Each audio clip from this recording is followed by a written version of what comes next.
Time to go plus ultra. Note, this is not the full film of My Hero Academia 2 Heroes. Rather, this is a review for the English dub of My Hero Academia 2 Heroes. The video can be purchased on Blu-ray and DVD from Funimation, or wherever home video is sold. Please support the official release. Sincerely, the Dub Talk Podcast. Halt there, young heroes! It is I, the symbol of peace, here to remind you that before you go off upon your epic journey, there are 3 rules that every true hero must never forget. First, a true hero must never use foul language in front of our junior heroes. They are the future, after all, and we must make sure to leave a good impression. Always make sure that listener discretion is advised. Second, a true hero would never post a spoiler for any or all anime without giving a suitable warning first. Seriously, never ever do this. Only villains do that. Finally, a true hero would respect the opinions and ideals of all other pro-heroes, knowing good and well that they don't resemble the full Hero Academy as a whole. After all, just because I think Aizawa is a layabout and an alcoholic doesn't mean everyone judges him for being so. But nonetheless, now that you know the basics, young heroes, come with me as we dive into truth, justice, and the American way, as the Dub Talk Podcast reviews My Hero Academia 2 Heroes. Say it with me, kids. Go beyond plus ultra!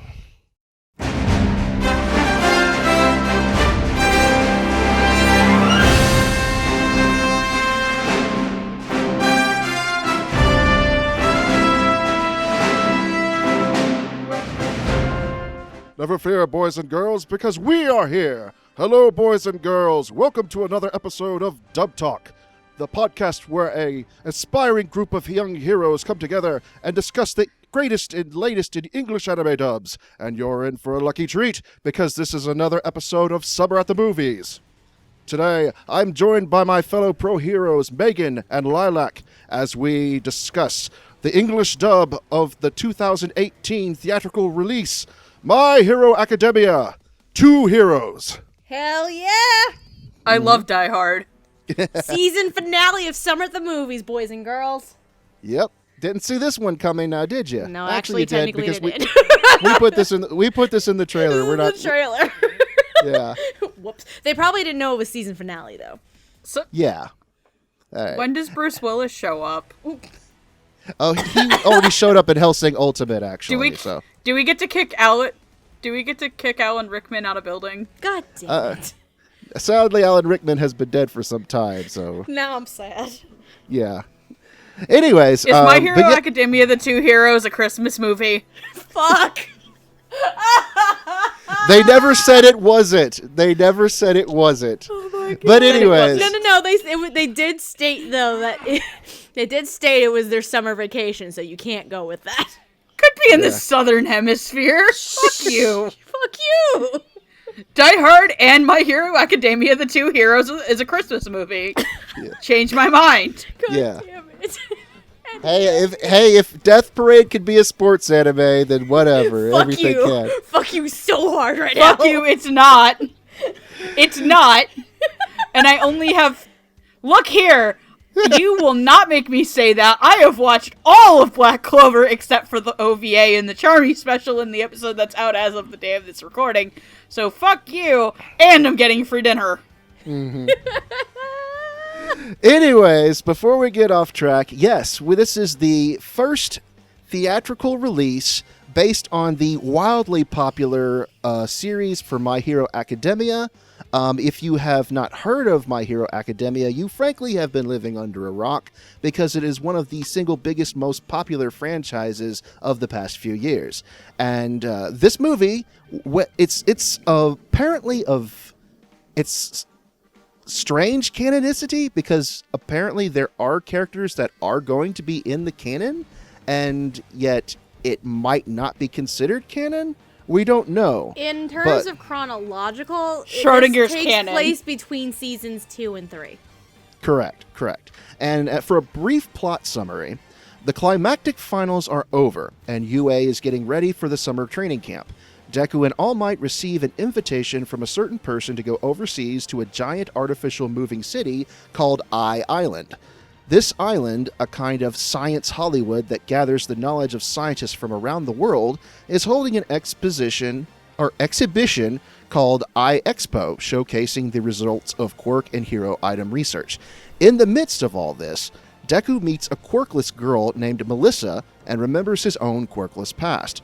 Out of the blue, the impregnable security system the island boasts is hacked by villains, and all the people on the island are taken as hostages.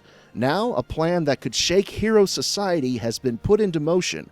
The man who holds the key to it all is the number one hero and symbol of peace, All Might. So yeah, that's a basic plot synopsis of the film. All in all, it's a really good time. So let's not waste any time and get right down into our ADR director and director. And these are going to be really simple. Hold on. ADR director and director? ADR writer and director, rather. Our director and ADR ADR and director. The person who made this film and the person who wrote the film, okay? Well, they didn't make the it. dub. The people who film. Yeah. Who dubbed the film, yeah. Have you... Right. It's been a while since we've done an OG-related episode. I've missed you, assholes. But anyways, I feel like Aizawa. I'm so sad he's not in the movie. Fuck. Sorry. Face it, Aizawa is like somewhere under his desk with a bottle of bourbon going, thank fucking God. Hi, Chris! Hi, Chris! Chris! Yeah, right now he's hanging out with Dad Bod Peter Parker from Spider-Verse. Do you think... I know weed's illegal in Japan, but I'm pretty sure that Aizawa tokes. Yeah, if nothing else, he gets some CBD from every once in a while. Oh, Jesus Christ. Anyway, who's the director and the Aizawa writer? Aizawa is just fucking blazing it under his desk in that sleeping bag. Why do you think his sleeping bag looks like a rolled up joint? God damn it. Anyway. He and Present Mike are like getting high as fuck while the kids are gone. Yeah. Anyways, for our director and our screenwriter, it's very simple because they are reprising their roles from the TV series itself. Our director is Colleen Clinkenbeard, and our writer is Jeremy Kratz. Other shows that you can find Colleen directing is Panty and Stocking and Steins Gate. Jeremy Kratz, I had him pulled up just a moment ago, if I'm not mistaken. You want me to help you? I have his credits like right here. Oh yes, absolutely. Okay, so in terms of script writing work, you've probably seen him write for series like the Junji Ito Collection, and he is currently working on the 2019 Fruits Basket anime. Very good. So, interesting enough, for our episode for the TV series proper, which we had a few years back, a while ago, yeah. Megan, you were actually on that episode. And I was, and I've got some words to eat. Yeah, and both Stephanie and I, this will be our first time discussing My Hero Academia as in general. Yep. So the other benefits, and because normally we don't do repeats of series and things like that. One, some of the characters that were covered in the original My Hero episode we did weren't covered in it, and we're covering them today. And the other reason is pretty much because slightly different cast, and Megan's probably gonna eat her fucking words tonight. I am gonna eat some crow. She's eating some humble pie tonight, ladies and gentlemen. I actually also have a big slice of pie I'm gonna have to eat as well. But who wants to start us off with our opinions on our director and scriptwriter specifically for this movie? I'll go, because I guess I'll go. Yeah. So, since I'm the one who was on the original episode, when I was on the original episode, I claimed that Colleen Clinkenbeard, I think, was playing it too safe as a director. Good job. I thought that some choices that she made were super duper obvious, and that while I like them, it didn't impress me. I'm a fucking moron. My Hero Academia is by far one of the best, like, continuous running dubs when it airs. Like, it gets to take a break, but, like, just in terms of ensemble casting, because there are, like, I know we're supposed to be speaking of the movie, and not the television series, there's a lot of really creative casting. Like, mostly because this episode was on Toonami last night. You're a fucking liar if you ever thought Matt Shipman was gonna be Inasa and pull it off. I love one beefy boy. Inasa is a beefy boy, and there are some other I times. love him anyway. My balls! He took our balls! God damn it. They were screaming about that line on Twitter last night. They took my balls. There are some other casting that I do think is like super safe, but it works. Like Austin Tyndall as Monoma, who is a good boy and did nothing wrong. Here we go. Oh boy. She just wanted to talk about the show for a minute because of Monoma. That's all she wanted right now. I get to talk about like all of my favorite boy characters, and like I get to talk about like 2 of them. So let me talk about the other 2. God, fuck off. Fuck off. Look here. Look here. I have to eat my words when we get to a certain section of boy. Then eat your words like, now. A lot. No. Eat some of your words now. I am eating some of my words now. Is that Colleen knows what she's doing and Megan's a moron. Megan is not an ADR director. Megan thinks she knows what she wants, but Megan doesn't let Colleen and Jeremy do their fucking jobs. I think that the movie's dub is fantastic. It is a lot of fun, especially I think this also just plays on the strength that this movie is a lot of fan service for My Hero fans. Like, Todoroki gets half shirtless at least, like, 2 times.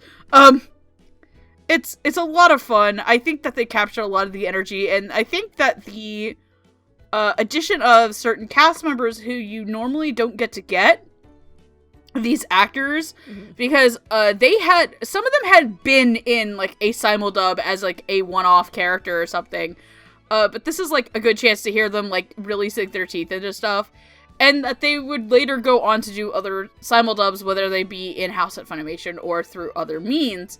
But I genuinely really love the dub of this show. I love the dub of this movie. It's a great time. There's a reason why people like it, and we usually give it a ton of awards, and when we do the fan vote, My Hero wins every goddamn year! That's why My Hero is not going to be on the fan vote this fucking year, unless it's a returning actor that does a really good performance. Yeah, like, we're not putting the whole series up anymore! That is not named Christopher Sabat. We're not putting the whole series up anymore, guys! Like, we want other things to have a chance. Like, we all know My Hero would win every fucking year. Listen, like, it's like, okay, have you guys, like, I know Hardy has seen The Simpsons a ton. What? You know that one thing, that, like, one part where there's, like, the really, like, cute little goat, like, baby sheep, and they're like, aw, and another thing walks in front of it, and Homer smacks it out of the way? Yeah. That's anything else when, like, it's like My Hero is the little sheep to the fan vote. Mm-hmm. It's like, oh, hey! It's the return of Steins Gate. Get the fuck out of here! No, what it usually, the ugly goat usually turns out to be Attack on Titan. Yeah, that's how it usually measures out. Zing, ladies and gentlemen. Shit, you're not wrong. Is the goat Erwin? Does it only have 3 legs? Jesus Christ. Fuck. Are you good, Megan? I'm good. Somebody else can go. Oh god, I'll go because I'm gonna slightly piggyback off of some of the things that Megan said. Where first time talking about My Hero on the show here, My Hero is just action packed, full of heart and like genuine sincerity to it, and in terms of the film, it has those elements, but it also like dials it up a little bit more because it raises the stakes and it's like an arc of the show, except obviously it's in like an hour and a half, 2 hour movie time span here. And I just love how action packed and how hyped up the movie actually is. Because I did actually see the film for the first time in the theater. Same. During the limited run. What was it, last fall, wasn't it? Last summer, I think. Summer. Oh, yeah. Yeah, like, my theater was packed, by the way. And yeah, like, mine was too. Mine was as well. Like, I'm not gonna lie that when Todoroki came on, like, the entire theater shrieked like a bunch of, like, teenage girls looking at the Beatles. Like, It was like my theater sounded like NSYNC had walked into the theater. yeah. Just specifically for Todoroki. Exactly. Yes, specifically for Todoroki. Specifically for Todoroki, it was hilarious. Though one of my screenings was, like, I think, like, anytime, like, Bakugo and Kirishima were together, some girl just yelled, "Would you two just get together already?" No, my screening was, you know that scene where, I was telling Hardy this before we started recording, you know the scene where Kirishima and Bakugo are sharing their, like, hotel room, which, first of all, who the fuck designed that hotel room for a couple of guys? And second of all, also be like, the weird that started, like, that scene was going on, like, girls were, like, freaking the fuck out. also be that series, that shot lingers on, like, Bakugo's feet for, like, way too long. It's like somebody forgot to tell them that they booked the honeymoon suite. That's kind of funny. Oh, damn it, this was meant for Momo and Jiro. Whoops. No, but, like, the energy and the heart and soul of the TV show itself, it definitely, like, crossed over into the film, and nothing was lost on the direction and the writing part. And I think it actually, like, dialed it up a little bit more, considering the stakes that are given here. And, like Megan was saying, what I really enjoy, too, is some of the casting decisions for the film specifically, because our three major characters that are specific to the film are all three Cali-based actors. Which we, for a little while, you don't see that often in Funimation stuff, and if so, like Megan was saying, for like a one-off role of some kind, or in a Cali recorded dub. But it's very interesting, and I just love, it's so hype, and has so much energy. Like, I was telling Hardy this, even, because we were talking, we talked about Fairy Tail Dragon Cry last year, right? Yes, the three of us specifically did. Yes. And one of the things we were saying during the episode is we had a great time and a fun experience while watching it together as a group in the theater, but going and watching it a second time when we did the episode, we realized, oh shit, the film isn't that great. That didn't feel the same way here. Like, while for all intents and purposes, I highly recommend seeing it with a group of people, especially if it's in a theater, because that just makes the experience so much fucking better. It still maintains and keeps that level and high energy, even if you're just watching it on your own, which I really, really like. And My Hero's dub in general is just honestly very, very strong, and I think a lot of it is because of the direction and the writing on the show. They keep the energy, they know what they're going with, they know the heart of the story, and it's just, love every second of it. Mm-hmm. Yeah, I also have to sort of eat some humble pie, too, because even though I was not on the episode, I made my initial feelings on Twitter rather clear about some of the decisions when the show first came out. Mm-hmm. And I actually got to meet Colleen at a convention, and... Oh, was she at ABC? Anime Blues? She was at Anime Blues. Oh, my God. And, yeah, and I asked her about... why she chose some of the casted some of the actors that she did.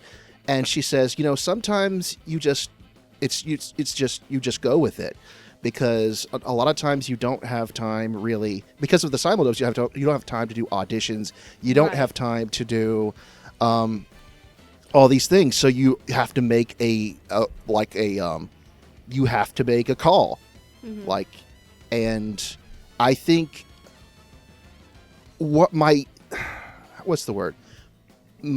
hesitations about the dub in general as it was starting out gradually came to the realization that she had in fact made the best possible call. Mm-hmm. Because, I did criticize casting for All Might. I did criticize casting for some other characters, but then 3 seasons and a movie later, I'm flat out wrong. This dub is phenomenal. Everything works. It fits directly into... It fills all the pieces of the puzzle instantly.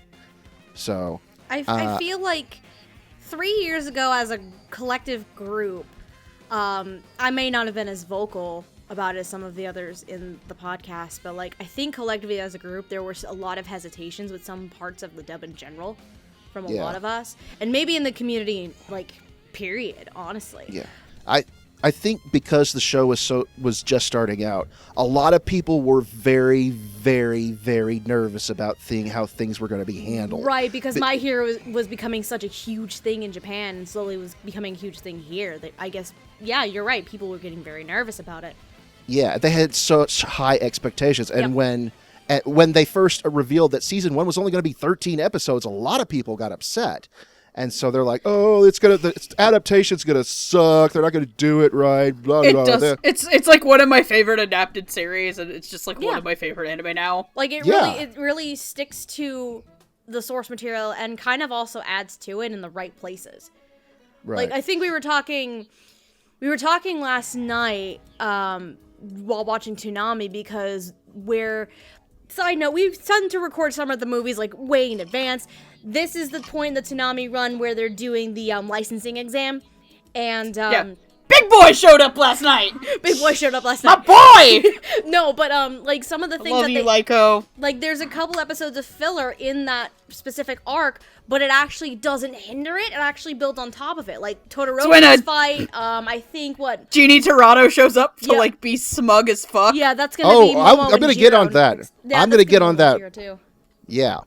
So, but anyways, as far as the movie itself is concerned, I don't think they miss a beat here. No. I think it just, and even getting into the brand new characters, they're able to make them feel like they've been here the whole time.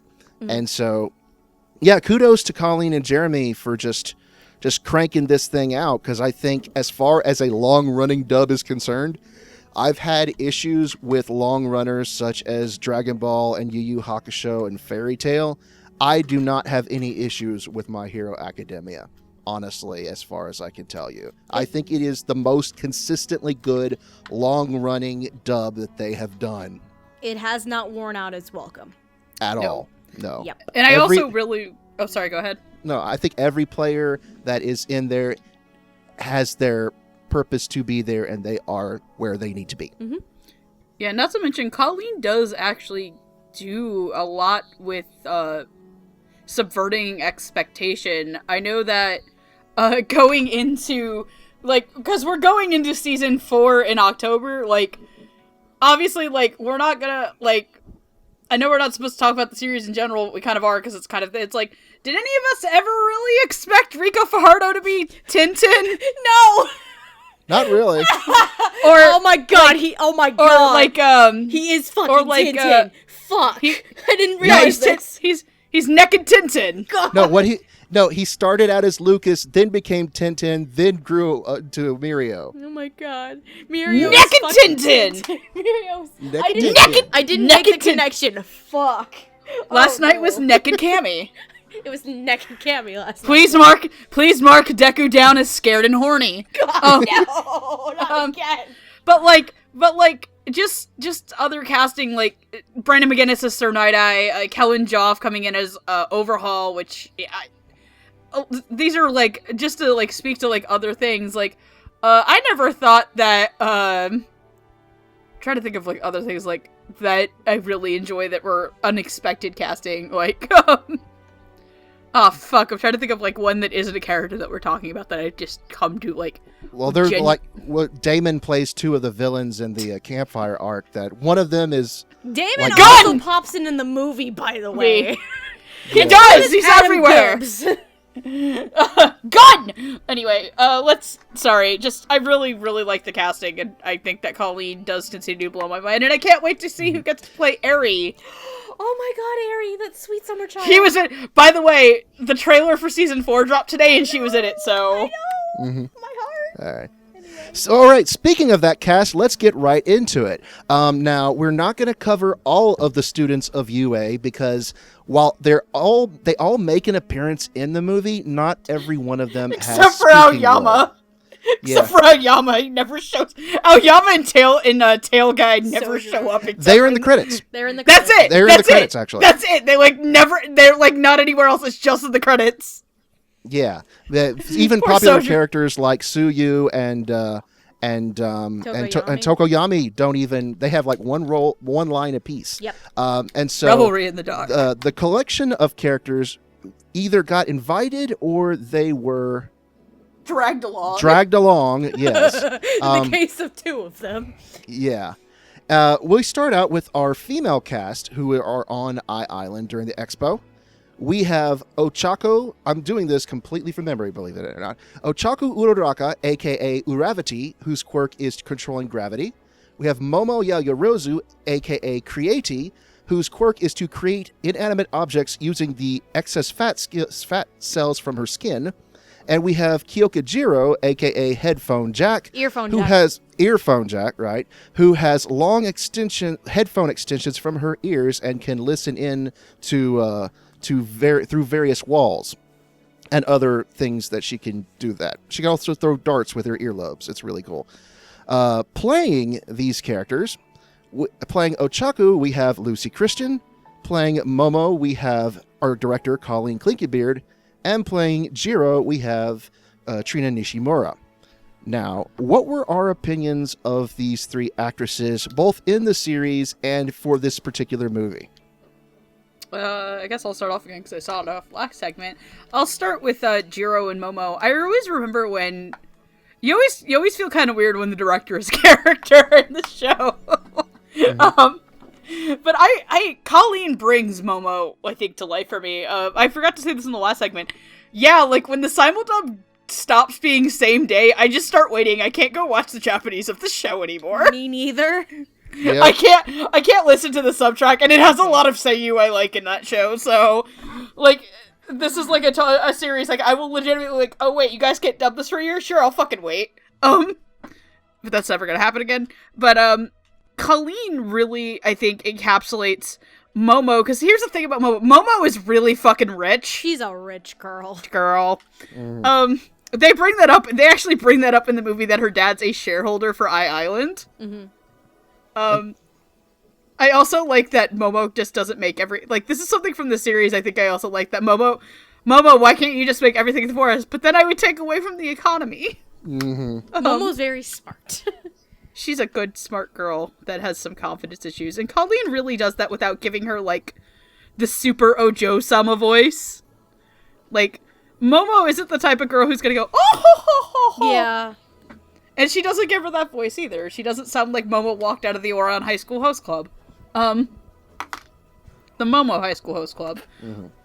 God, if the guys of 1A did a fucking host club, it'd be a disaster. Just don't ask Bakugo to be a part of it, because he will just, like... Hey, some girls are into that. Some girls are into that. He just wouldn't do it, though. Some dudes are into that. He would go home. Kirishima would be his only customer. Oh, God.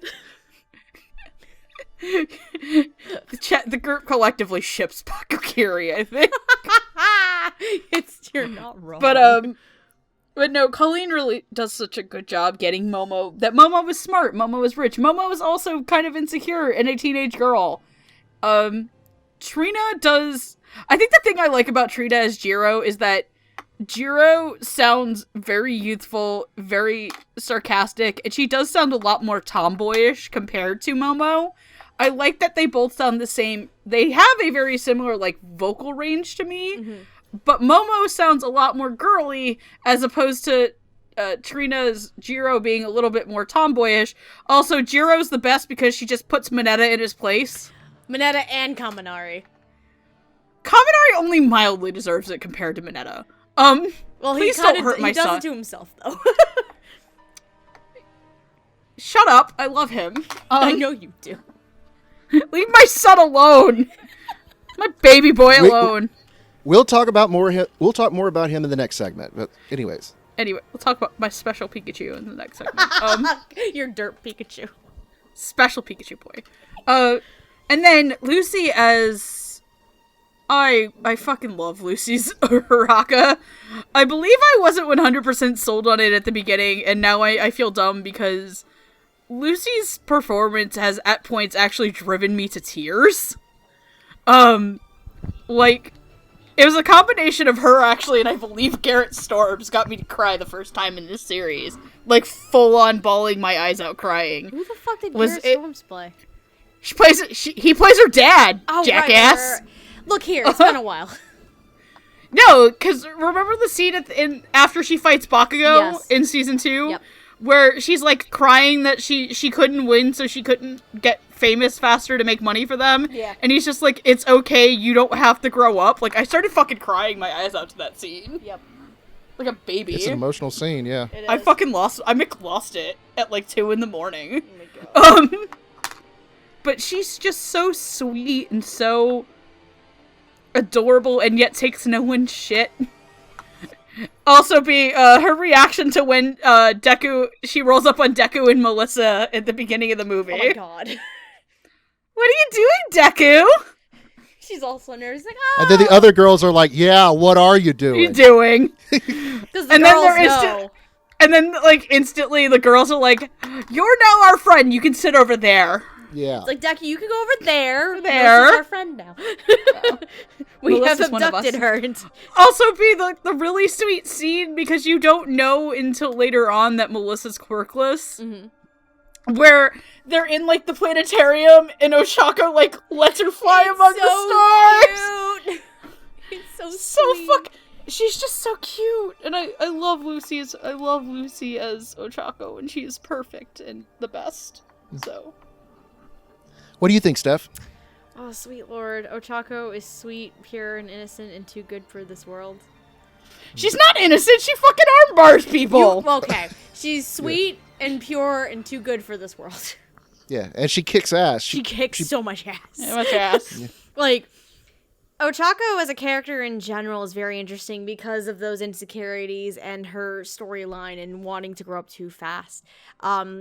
But she also is aware of her limitations. Like, all of these characters in general are fully aware of their limitations.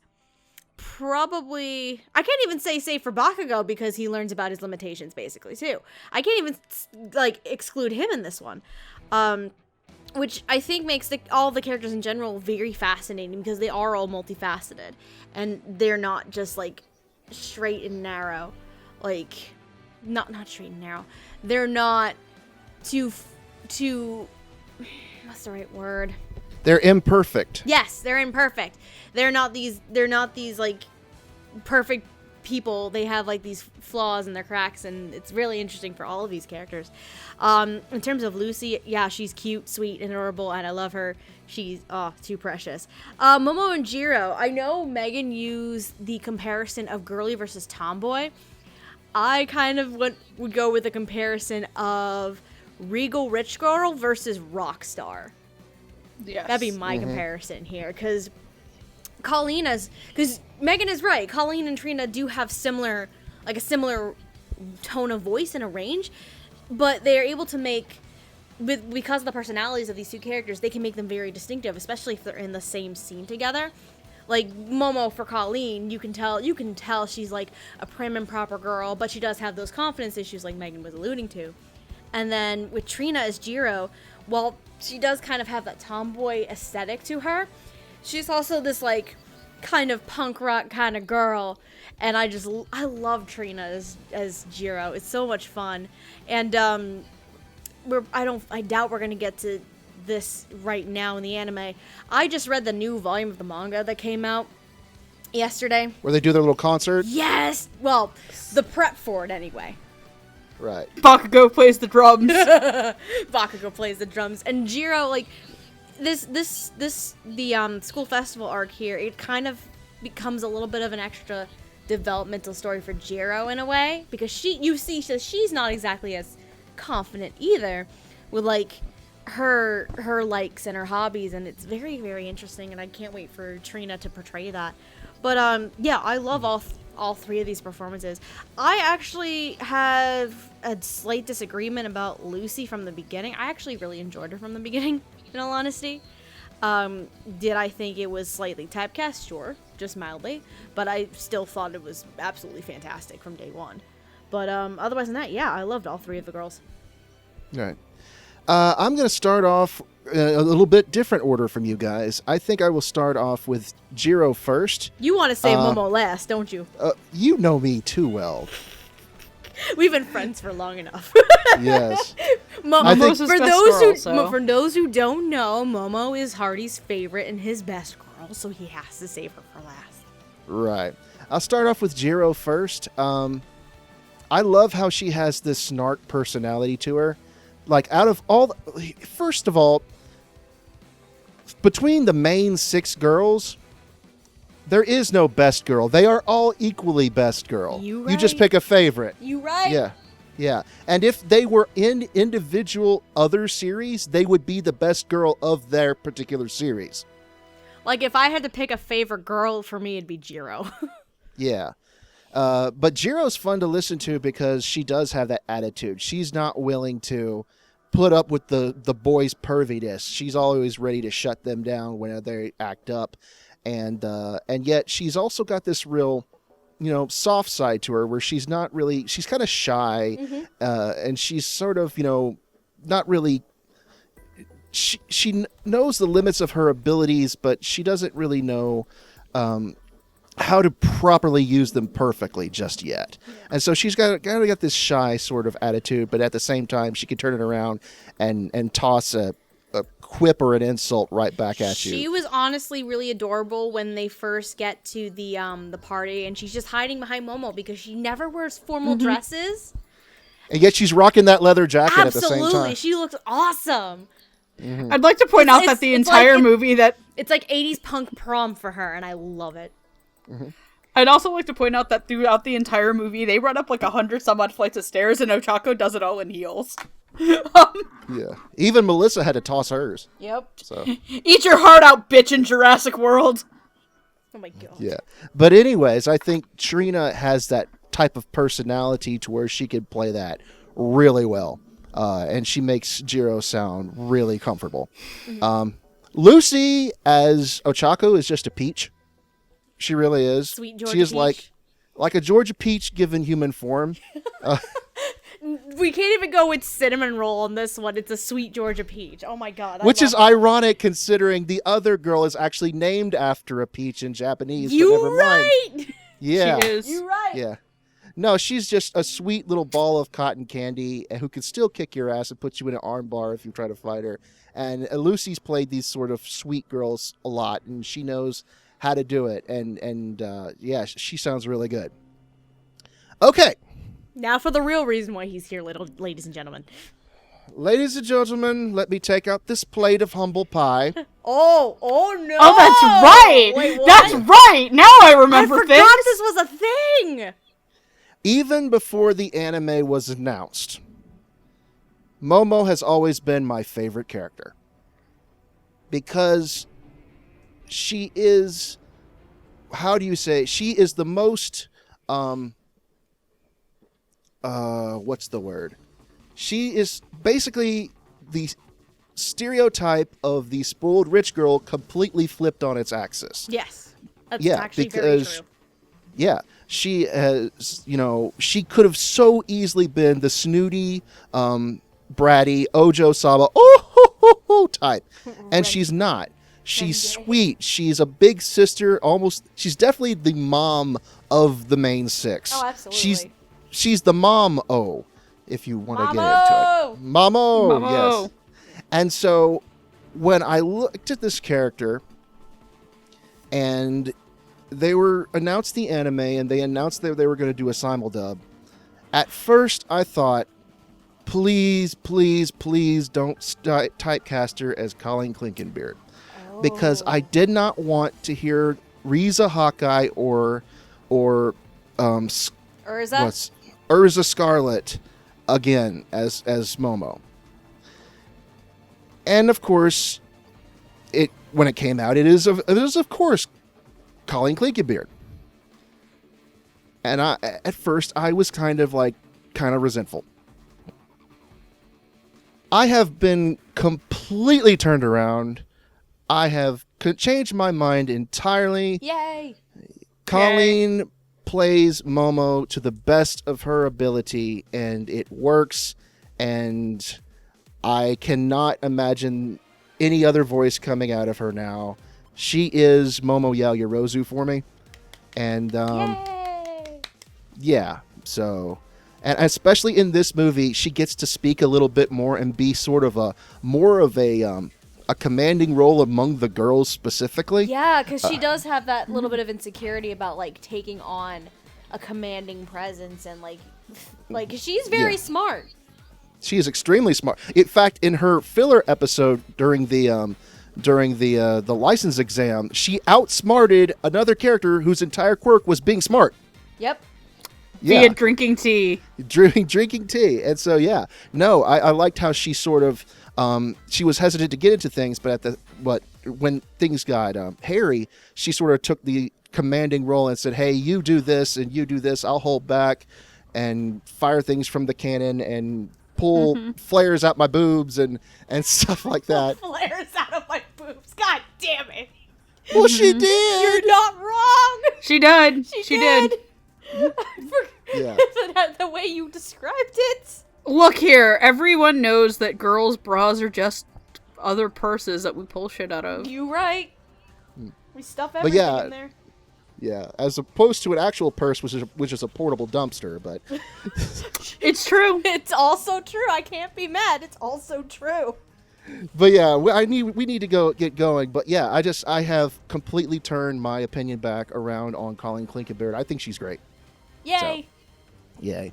Moving on to our first set of boys. We have 6 of them, and we're going to divide them into 3. We have... Let's see here. We're starting out with Tenya Ida, a.k.a. Ingenium. His quirk is that he has engines in his legs, which allow him to sprint at incredible speeds. Basically, he's Sonic with a stick up his ass. He also basically never skips leg day. Never, ever. We have Denki Kaminari, a.k.a. Best boy! A.k.a. Charge Bolt, whose body allows him to create incredible bursts of energy at the cost of rendering him stupid if he uses too much. And we also have everybody's favorite character. As he uses the most amount of sarcasm humanly possible. Minoru Mineta, a.k.a. Grape Juice, whose quirk allows him to pull sticky purple balls off the top of his head and throw them to incapacitate. My balls. Yes, and when he takes a dump, his balls are extra sticky. Have you been sitting on that joke for a while? Yeah, he said that joke in the TV series, anyways. But, God damn it! All right, Mineta is best boy, air quotes, as in he's the fucking worst. All right, playing this trio as Ida, we have J. Michael Tatum. As Kaminari, we have Kyle Phillips. And playing Mineta, we have Brina Palencia. With the sticky balls. As the sticky ball. It's my sticky balls! Balls! Yep. I will never be able to do that as well as Brina Palencia does. Oh, Brina's a trooper. So who wants to start us off? I guess I will again because Jesus Christ. Let's just talk about Mineta, who's a fucking trash horny gremlin. Like, Brina is a fucking trooper for this one. Like, Mineta is like actually the fucking worst. Outside of the villains, like, he is my least favorite character outside of me. This is probably gonna get a lot of people. He's probably my least favorite character outside of Toga. Oh, I don't like Toga very much. Ouch. Like, I actively got upset when the manga made me sympathize with her. Ouch. When the manga made me feel sympathy for Toga, I was pissed. Toga's creepy. Toga's like creepy in a way that I just don't want. Toga's like, yandere as fuck. But at least Toga's a well-written character. She has that. I don't think Mineta, and a lot of people are like, Megan, you love Kaminari. Why do you like Kaminari but you hate Mineta, but they're both horny? Here's the thing. Kaminari has other personality traits. Yep. Kaminari doesn't make fun of his friends when they fail. Like Mineta did. Kaminari also doesn't hit on little girls, hoping... Girls. Yeah. Like, Kaminari it just doesn't actively hit on anybody except for maybe Jiro. And even in this movie, he, like, actually genuinely compliments her about her dress, so fuck off. But Brina Palencia brings Mineta to life for me. She gives him, like, this weird, like, Mineta has a lisp, and it never feels like it's something that is done to, like, give him, like, a mocking voice. Because usually when people give characters lisps, it's usually very much oh my god, please know how to do this in a tactful way that doesn't make them a gay stereotype or somebody with a mental disability stereotype. Yep. And Brina never does that with Mineta, thank god. Mineta in this movie gets his moments. I very much love Brina's crying Mineta voice a lot. Where I think one of my, like, favorite kind of moments in the movie is when they're like, who's small enough that can fit through this vent? And everyone just kind of looks at him. Everyone just kind of looks and who's small enough to go to the vent and climb up the building without falling off it? Everyone just looks over. And he's like, why me? And the commentator's like, think of all the pussy you're gonna get. But in the nice way, not the nasty way. So, I love Brina. I love Brina I love just, like, as much as I don't like how Mineta's written, I do just like how Brina plays him, because she makes him so tolerable. And that says a lot. Ida, I'm saving my best boy for last. Fair enough. Ida is another character I was like, oh, are you fucking kidding me when they casted this character? Like, everyone and their mom knew that this was going to be J. Michael Tatum's character. And if you thought otherwise, you're a dummy. Yeah. I probably had other predictions somewhere. I'm not going back to that shame bucket of an episode. But at least I know who sings Wind Beneath My Wings. Yep. Heyo. Bette Midler, motherfucker. Celine. Every time we hear, like, Celine Dion music, or, like, at all, we will send videos to Noah screaming at him. Like, this is Celine Dion, you ignorant Dion, fuck. you ignorant fuck. Noah, we love you, I'm sorry. Stop, yeah. So, I obviously want to say that I'm wrong, because J. Michael Tatum is the perfect Tenya Ida. He is such... Ida can be, like, a fucking trip, or, like, actually make me cry. Like, especially, like, obviously this isn't in the movie, because Ida gets his moments in the movie, but Ida's kind of a lot of comic relief in this movie. Yeah. And that's very strange to see Ida be comic relief, especially after you watch, like, season 2. Especially because the last half of season 2 had the stain shit. You're right. Where, you know, like, Ida, where Robert McCollum puts the fear of God in you. Mm-hmm. But J. Michael Tatum's Ida is an absolute treasure to listen to. He is very much like, he walks that fine line of being a stick up the butt, but still a genuinely good person who's concerned about his friends.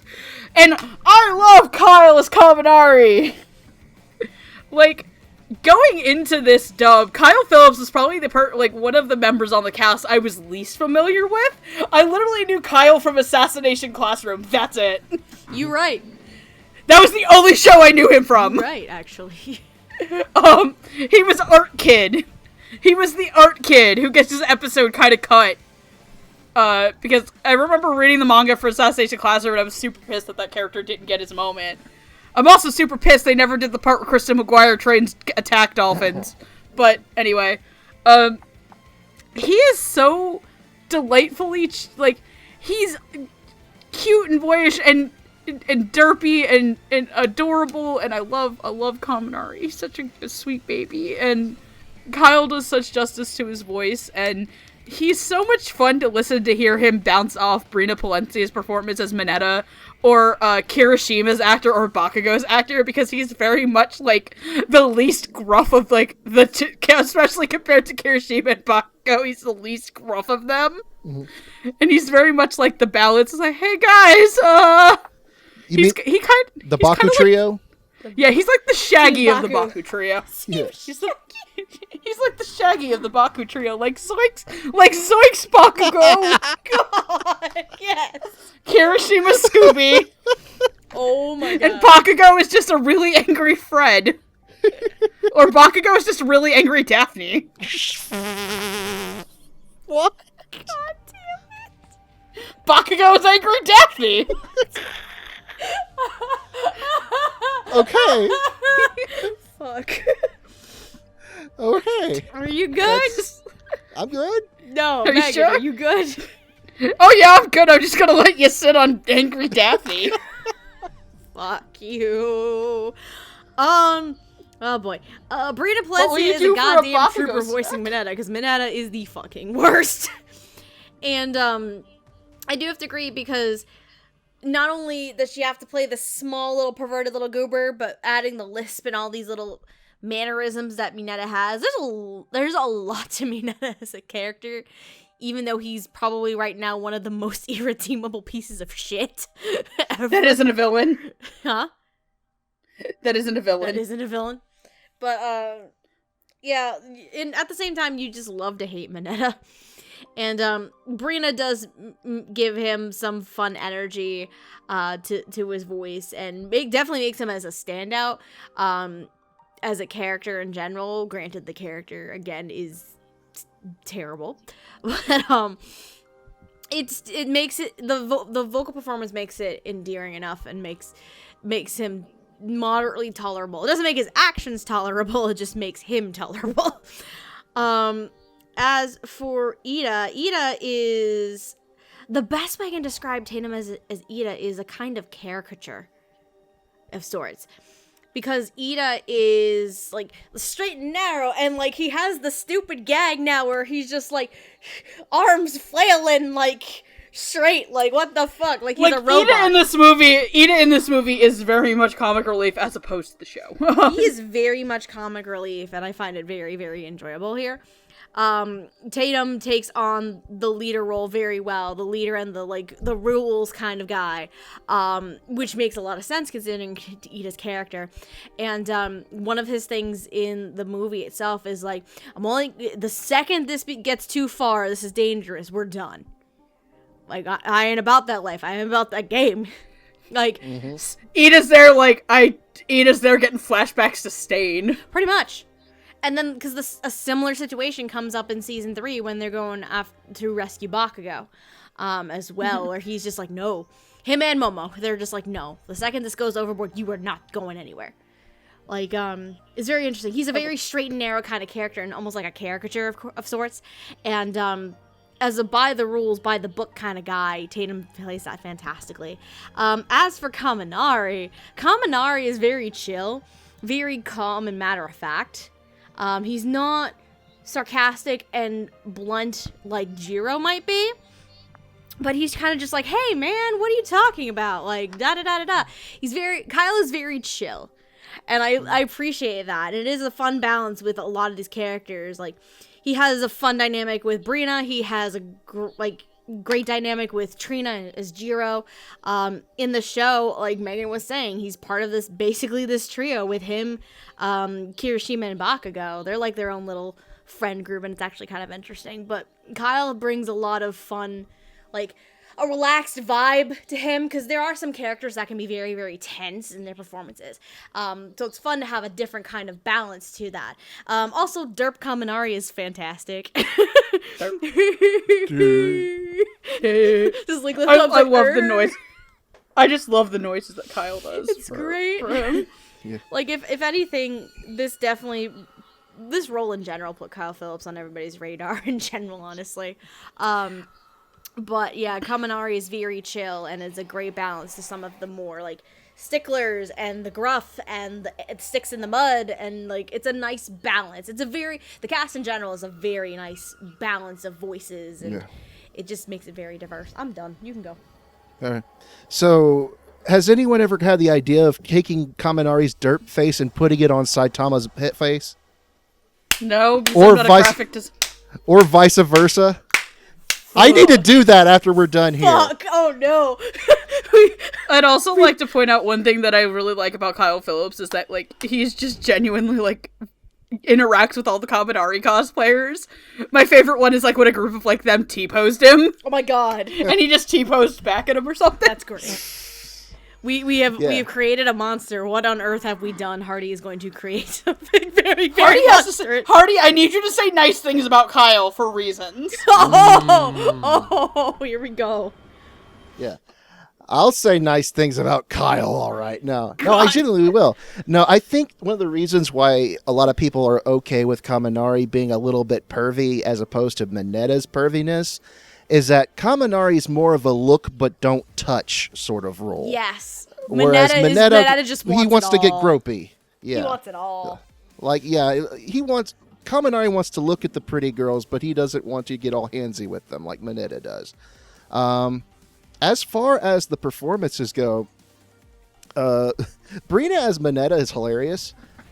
He's sort of the butt monkey of the groups, particularly for this movie. Yes. And for sure. watching him and his little antics, he's a shit stain, but he's a laughable shit stain. You know, he's your 4'3" monstrosity, Minoru Minetta. God damn it! God damn it.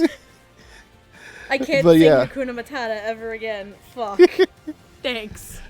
Yeah, but she's really fun to listen to as Minetta. Kyle, in general, this is one of my favorite performances from him, is because he makes Kaminari seem so natural. He really works well with his voice with this particular character. I've had my criticisms of his voice for other characters in the past, but I think Kaminari is one of his best ones. And as far as Ida is concerned, he's just J. Michael Tatum himself has said that he's basically just Ida. It's like a role that he was born to play. Like, everything about him is just like 1-to-1 almost. So I think frankly, while it was a very safe choice, it was a choice made for the right reason. Because I can't imagine any other character playing, any other actor playing this character. Mm-hmm. Yeah. And that's really all I had to say about these three. Now, Hardy, if you could say the words Kyle Phillips is the best ever, he is the greatest Freeman on earth, please bless us Kyle Phillips with the Dance with Devils bloopers. Can you please just do that for me? I will do it at A-Fest. Damn it! On camera. Yes! Okay, on camera? Yes! Okay. Yes! That, we get it on camera, it immediately goes on Twitter, and we tag Kyle Phillips immediately. Done. Oh no, dude, he's gonna do it to his face. How are we gonna... Oh, shit, you're right. Mm-hmm. Ah! Get me them bloopers. Again, we recorded this way in advance, because A-Fest is... Immediately Hardy, after... I will give you $20 bills or buy you the nicest Momo thing you can find if you do it. We will see. We will see. Yeah. The battle Hardy, continues. I need those bloopers in my fucking eye holes, like the judge wants to pitter patter on that one bitch's tits. Oh my god. We shall see. Oh, so long as you don't try to steal beers from the fridge again. I'm or sorry. use their Okay. toilet. All right. Also, make sure you tell them that Whataburger is the greatest thing ever. I have my limits. Thank you very much. Okay, fair. All right. Anyways, before we need to go on to the second round of boys, also attending the conference, we have, because he won the He won in air quotes. Sports festival. he won, the UA Sports Festival. He gets invited. We have Katsuki Bakugo, a.k.a. Lord Explosion Murder, a.k.a. King Explosion Murder, whose quirk involves having explosive sweat that he uses to create incredible large-scale explosions. We have, dragging along for the ride, we have Eijiro Kirishima, a.k.a. Red Riot, whose quirk allows his body to become super rock hard and protects him from danger. And rounding these out, because he also he was invited because he also belongs to a family of superheroes, we have Shoto Todoroki, a.k.a. Shoto, whose quirk allows him to use ice on his right hand and fire on his left. I'm sorry, when you said Kirishima gets really hard, I kept laughing. God damn it. Ladies and gentlemen, we are children on this podcast. I am sorry. Yes. I'm an adult. I can do adult things. All right. Okay. Playing Katsuki. Well, okay. Start off. Playing Eijiro Kirishima, we have Justin Cook. Playing Shoto Todoroki, we have David Matranga. Playing Clifford Chapin, we have Katsuki Bakugo. Thank you for that. God damn it! I didn't expect it, but that's great. I love Angry Daphne. Fuck. Fuck. What's up, Angry Daphne? Fuck. You know, the second he watches this, we're gonna get shit for it, right? We're gonna get messages being like, "What the hell is wrong with you little bitch?" Just imagine if Bobby Hill cosplayed Bakugo and used propane tanks to shoot out flames from his hands. Oh my god. Why would Bobby Hill cosplay as Bakugo when he could just be Todoroki with antifreeze on the other side? Oh, Anyways. God. I'm sorry, Cliff. We love you. All right, who wants to start us out about these three? For Clifford Chapin for $8,000 a month, I will shut up. I'm kidding, dude. I love you. Let's talk about. I kind of want to do Bakugo last, so we'll start with Kirishima first because I believe I got to talk about Kirishima in the episode for a very little bit. It's really, really funny that a lot of people, whenever they hear Justin Cook now, everyone I know is like, he's Kirishima! And I'm like, oh my god, there are points in my baby weeb life where Justin Cook made me cry immeasurable tears. Hatsuharu! No, I'm talking about Trinity Blood. I wanted to throw his character off a roof. Fair, but still Hatsuharu. Fuck Dietrich from Trinity Blood. Yeah. Fuck Dietrich. So no, but it's really funny actually that you bring up Hatsuharu because everybody's like, because now Fruits Basket's back and they're like, oh wow, Hatsuharu sounds just like Kirishima. I'm like, no, other way around, bitch. Other way around here. Other way around, children. No, so Justin Cook is a fantastic Kirishima. Kirishima is like the human equivalency of a golden retriever that can get hard. God damn it. One of my favorite moments in the entire movie is where he gets blown into a wall, and they go over to him and he goes, I'm stuck, and Bakugan goes, turn your quirk off. Oh, hey! Oh yeah, I can do that. Oh yeah, I could do that! God, I can't wait for season 4 with him. Oh my god, he's gonna have such fun. Oh, much so, fun, she says. No, but Justin Cook just brings this, like, lovable charm to Bakugo. Kirishima. He gives him lovable charm, too. Shut up, Wow, okay. Shut up. Scooby-Doo here. And just, he always makes, like, Kirishima isn't very bright, by the way. We've learned this. Kirishima fails the test. He doesn't make Kirishima seem like dunce, but he does make him seem like he's not the sharpest tool in the shed. Lovable dunce. He's dim-witted. He's the lovable dimwit. Together, him and Kaminari form at least one of the 2 brain cells in the Baku trio. Dave Matranga, here's the thing, when we got to originally do the episode, I remember we actually held up as long as we could to hear Todoroki talk, and then Steph was like, have you fucking recorded? We're like, no, record the episode. Yep. Todoroki has to talk. I don't care! He's like, I don't care. It's being held off long enough. Just do it. So I thought Todoroki was Micah Soul-san, and then literally, like, the next week it came out that it wasn't, and Steph said, haha, you're all fucking wrong. And I remember when it wasn't Micah Soul-san, I was actually upset. Because I was like, I don't know who, like, okay, I knew who Dave Matranga was because I had watched Attack on Titan, but Bearhult doesn't do a lot in the first season. Bearhult gets interesting in, like, the middle of the second season. Right. You know, where shit goes to hell. Which is weird to say for Attack on Titan. But Dave has become the epitome of Todoroki to me. Like, he does such a good job playing... Like, I can't wait for Sassy Roki to come out. That's in the manga. Oh, you like, mean the slurp? Roki? Sassy Todoroki. Sassy Roki. Sassy Roki. The slurp. Sassy boy. Slurp. Yep. Oh, Steph doesn't know about the slurp yet. Oh, the slurp is glorious. I don't I know love the anything. slurp. Like, again, I've been following the Viz release, so anything further past that right now, I have no idea. Let's just go with this. Todoroki is kind of like a sass master in the manga, and I love him. He kind of does have a bit of sass to him. A little sass in his ass. But Dave, the thing I like about Dave's performance as Todoroki is that Dave does not play Todoroki as emotionless, like I think a lot of people would have thought. Right. There is, like, so much tension in a lot of his performance. Obviously not in this one. In this movie, Todoroki is kind of also, like, relegated to fan service. Kind of is, yep. Todoroki just kind of shows up and, like, does things and, like, yells at Bakugo just so we can actually see Bakugo and Todoroki fight together. Like, but Dave's work as Todoroki over 3 seasons now is really good, especially in the beginning of season 2, where you kind of get to learn about his daddy issues. To which, happy Father's Day to everybody but NG Todoroki. Oh yeah, by the way, we're recording this on Father's Day. Happy Father's Day to everybody but Endeavor!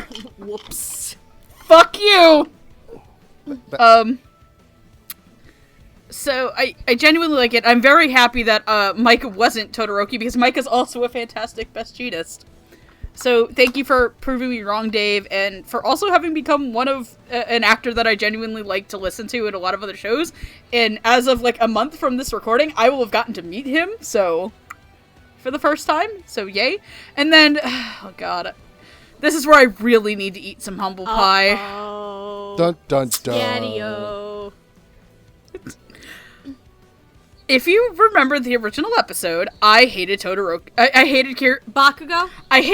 Thank you, as a character. I did, however, get Bakugo being played by Clifford Wright. Thank you, Grimgar of thank you to Grimgar, Ashes and Illusions being a simuldub. Unfortunately, I am very happy Orion Pitts is better, but thank you for that slight moment where where he had to basically play fantasy Bakugo, for like 4 episodes. When I started the series, I didn't like Bakugo for a lot of the things he did, and I thought he was an irredeemable asshole. Bakugo is the best character in the show. Haha, yay. Bakugo is the best written character in the series. And Clifford, I can't say anything but nice things for a man who plays himself, basically. God damn it. I say that as a joke, not because, having met Clifford, he is not 100% Bakugo, but he's a good dude, and he does such a good job of screaming as Bakugo, but also in the moments in the series where Bakugo gets to be quieter and have kind of more of these, like, more hard-hitting moments, because Bakugo is the other character who's, like, actually made me cry my eyes out. And in the movie, he is just a riot between yelling at Deku for upstaging him, not wanting to actually be on this trip in the first place. Angry Daphne wants to go home. Don't tell me what to do! Don't tell me what to do! I see how But then he does it anyway. Anyway. I see how bastard. Don't tell me what to do. You can't lose to this fucking bitch-ass villain! So Clifford does what he does best as Bakugo. It's a lot of fun. I'd also like to point out that, like, in the series, the season 3 bloopers, Bakugo has my favorite blooper, and it's right after, it's right when Koda kicks Deku in the nuts. Where he kicks Deku in his seeds. Clifford just goes with the very small, my hero. So I love all the guys. It's really hard to say anything negative about this dub at this point. Like, it really is. There's very little things I can criticize. Yeah, it's a testament because they've had a lot of time to, like, really sink their teeth into these characters and these, especially Clifford's Bakugo. Bakugo is probably, characters are absolutely imperfect, which means they're multifaceted and have so much complexity to each of them. So Kirishima, though, is one of the few that we haven't gotten to see that much opportunity with, but season 4 will definitely change that for sure. But in terms of Justin Cook's Kirishima, it's another, like, kind of similar to, in its own way, to Trina's Jiro. Definitely like a rock star kind of performance and tone of voice. Like, very, very gruff, considering Kirishima's quirk. But he's also like, Hardy's right, he's the dimwit, but he's also kind of this voice of reason. And this is gonna be very weird when I say this, but it's 100% accurate. He's Bakugo's better half because he knows how to rein him in sometimes. Like, it actually is a great balance between the two characters. And I love Justin to pieces. He just has so much fun with the role, and I'm excited to see season 4 and where that goes. Is this the part where I also admit that I ship Bakugo X Uraraka just to spite people? Ooh. Oh. It's a popular ship. It is a popular ship. Especially Yep, after the just sports like festival. Deku with the Frog Girl. Especially after the sports festival. As for Dave as Todoroki has this stoicism to his character, which that would be like the character type and the stereotype that you would normally think of. If you have no prior knowledge of the show and you just go into the movie, you would be perfectly fine with it. He's just like, oh, he's the cool, level-headed, like kind of stoic, not necessarily emotionless because there is emotion behind it. But you would be a-okay with the film and how Dave portrays it. Obviously, since we all know more about Todoroki, we all know the underlining context behind everything that goes on with Todoroki's life. And Dave, like, it's still very consistent and very strong of a performance, despite being relegated to fan service for all the girls in the theaters. Because we have to have Todoroki shirtless. We have to have the shirtless Todoroki quota filled on this film. Gotta please them fangirls somehow. They want his icicle. Fuck. God damn it. But that's for Inasa. You are not wrong. I will go down with this I ship. will also go down with that ship. Make sure I take you over to Lyco's booth at A-Fest. Fuck yeah. I remember her. Are you kidding me?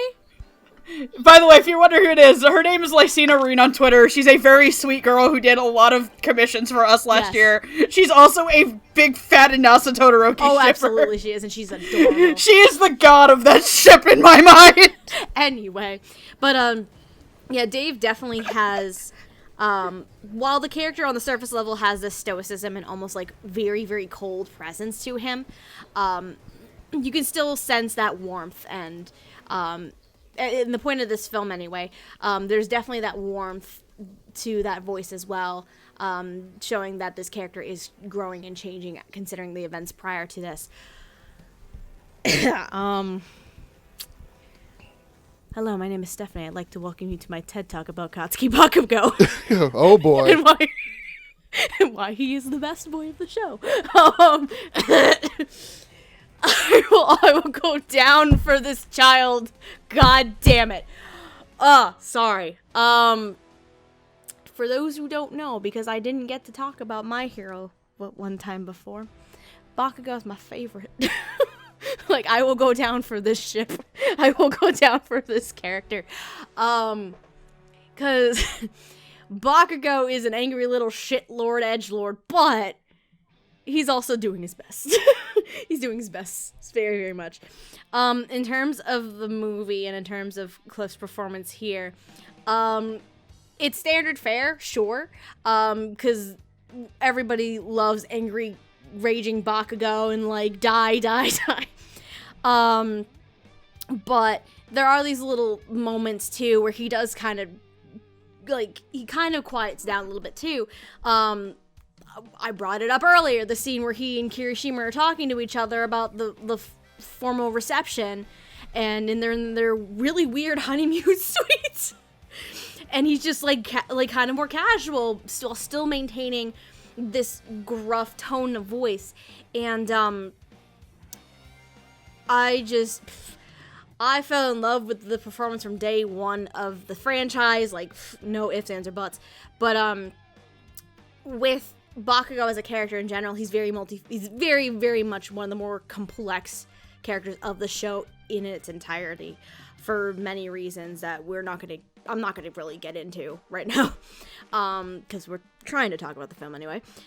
But like I've said this at least to myself, and I think to everybody else in the group from day one, that Cliff was always my favorite performance. Bakugo was always my favorite character in the franchise in general, and this is just me saying, like, yeah, despite being an angry little edgelord, like, he has his little moments where he just kind of dials it back a little bit. There was a little moment that warmed my heart at the end, like, after the defeat of the villains and everything like that. he actually just has a little smile on his face, and then Todoroki notices, and he instantly snaps and goes back to being little shit. Yeah, that's right. It's just like, my heart, Bakugo, my heart. Yeah. Like, it was Stephanie, I can do you, if you don't mind segueing into me. Sure, like, I'm good. I can do you one better than that scene. What? 2 simple words. Okay. Thank you. Yes, my heart. The Oh entire my God, my entire theater just went. my heart. Holy shit! Oh, right. What did he says? Thank you to Todoroki or and Kirishima. Well, Kirishima, actually, if you're being specific. But my heart, yes, the angry little edgelord is finally like warming up to people, and he's not being as freaking self-centered and egotistical. It's so sweet. When I saw that at the theater, you could hear a pin drop. Everyone was like, like, no. But yeah, my boy is growing up. My baby boy Bakugo growing up. Ah! Sorry, I love Bakugo to pieces. I'll be rather short and sweet on it. I think Clifford Chapin was born to play Katsuki Bakugo. Absolutely. There is no other actor I can honestly have, after having listened to it. There's no other actor I think could play the part and do it as much justice as he does it. I think this is. I think part of him lives and breathes and bleeds Katsuki Bakugo. That's just part of him. So, and I think it was an absolute perfect casting choice on the director's part. Kirishima too is just great. He's just this laid back, redhead, which is like Justin Cook in real life, if you want to think about it. You're Just right. laid back, chill, doesn't have a care in the world, but he will throw down if he needs to. Mm-hmm. And and he's just not bright. How did they get up to level 80 by accident? How do you get that lost? Yeah, Kirishima and Bakugo, we don't see them for I'd say he used his GPS, but he left his phone in the room. Kirishima and Bakugo, we actually don't see him with the group for a majority of the time because their dumbasses got lost in the fucking tower. Yeah. And of course, Kirishima left his phone back in the whole town, which begs the question, why didn't Bakugo call someone? Bakugo probably blew his phone up. You're probably right. Bakugo probably doesn't believe in calling for help. Yeah. Even though he's the one who suggested it. Yeah. You can already guess that Bakugo's password for his Wi-Fi is Deku sucks. It would not surprise me if that was also Clifford Chapin's actual Wi-Fi password. Fuck. But yeah. I'd actually like to think that Clifford Chapin's actual Wi-Fi password is some intricate Transformers joke. Mm-hmm. Or Spider-Man joke. Right. Oh my god. But anyways, at the moment that Todoroki really became an actual character to me was actually in season 3. Really? During the Bakugo rescue. Really? And Not even the sports festival? The sports festival definitely helped, but it wasn't until they actually got into their costumes and he says, "This is me incognito." Oh, okay. That we realize, Got it. this character who has been so stoic up until now, and just this real mysterious A+ student who can do all these things and is just like the next in line to be the next great hero. He's really just a dork at heart. He's an adorable dork. Yeah, and that's when, because people were one of my friends was really resenting Todoroki because he kind of stole too much of the show for himself. But it was after that moment that Was it Dawn? Sorry, Dawn. but it was at that moment that he kind of became, okay, this guy is chill. I like him, and I think David is able to play both the stoic and serious Todoroki as well as the slightly goofy Todoroki to the more heartfelt, who's still trying to figure out who he is and try to get out of the shadow of his father and the experience that he had with his mother. I no longer see him as this stoic, man of few words. He's just an adorable dork. So I think David plays that really well. Moving on we are getting to our first set of new characters. Yay! These are our antagonists. We have Professor Samuel Abraham, who is David Shields' assistant. He is the one who actually set up the entire hostage situation and suggested it to David in order to get this particular item back. It's one of the last twists of the film. Right. Yes. We put that spoiler warning there for a reason, remember? Yes. We also put the warning that this isn't the actual movie, you pirates. Oh my god. Yeah. Please Yeah. stop leaving comments that you were disappointed that this isn't the actual fucking film. Sorry. Yeah, right. Support the official release, you bitches. Yeah. And then we have our main antagonist, Wolfram, who is the leader of a group of mercenaries who proceed to carry out the hostage situation at the expo. And his quirk is that he can control metal. If he's not sort of like Magneto, he has to touch something first, but then he can create any sort of metal device to attack or to ensnare his opponents. He also uses the most powerful quirk in all of My Hero Academia. Gun. Yes. No one outruns Gun. Gun! Yes. This is the power of my stand. Gun. Gun! God damn it. Yeah. Though there is a song by Weird Al Yankovic called Trigger Happy, so maybe that would... but yeah, playing Sam, we have Barry Yandel. And playing Wolfram, visiting from California, we have Keith Silverstein. Yay! Mm-hmm. And this is not the first Funimation film where Keith Silverstein has played a villain. He was also the main villain in One Piece film Gold. Ah, yes, this is correct. You are Yes. Mm-hmm. So, who wants to talk about the bad guys? So let's talk about Sam first, because I didn't know that was Barry yet. right. Me neither! I thought you were lying to me. Which is weird, because I thought Barry Yandel, showed up in the series already, because I thought and then I was like, wait, no, Kenny Green's that guy in season 3. But Barry Yandel does a really good job. I don't have a ton to say about Sam, because he literally doesn't do that much in the movie, except for at the very end. Compared to, all the other characters, and he's not a character that's in the show. So, I don't have anything... Keith Silverstein's great, though, as Wolfram, who, in the end, it was all for one! Whoa! We gotta connect it back to the canon somehow.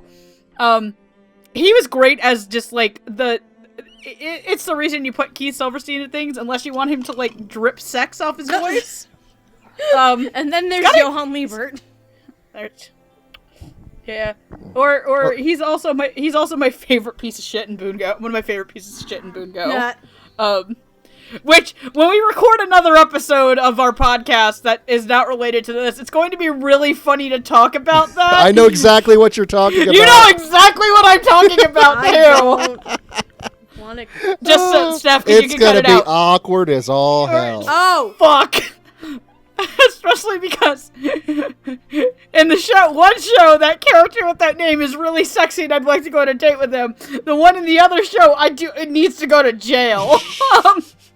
No, I actually couldn't believe it was Kelly Silverstein at points. I kept thinking it was somebody else and I'm like, wait, no, that's Keith Silverstein's character. Cool! I genuinely really enjoyed it. He dripped evil. He was a lot of fun to listen to. He got to have his big over-the-top shit at the end, where, he chokes out All Might pretty bad. The last, 10 minutes of this movie are, extra violent. Yep. Even for My Hero. It's like, oh, we're not on television, we can push it. It's like when Fairy Tail had the fucking rape dungeon in a Dragon Cry. I had gotten that out of my head. Thanks, man. Which is gonna be really, really weird in about 10 minutes. Right. Oh God. God. No, you're right. So, I really liked both performances, especially.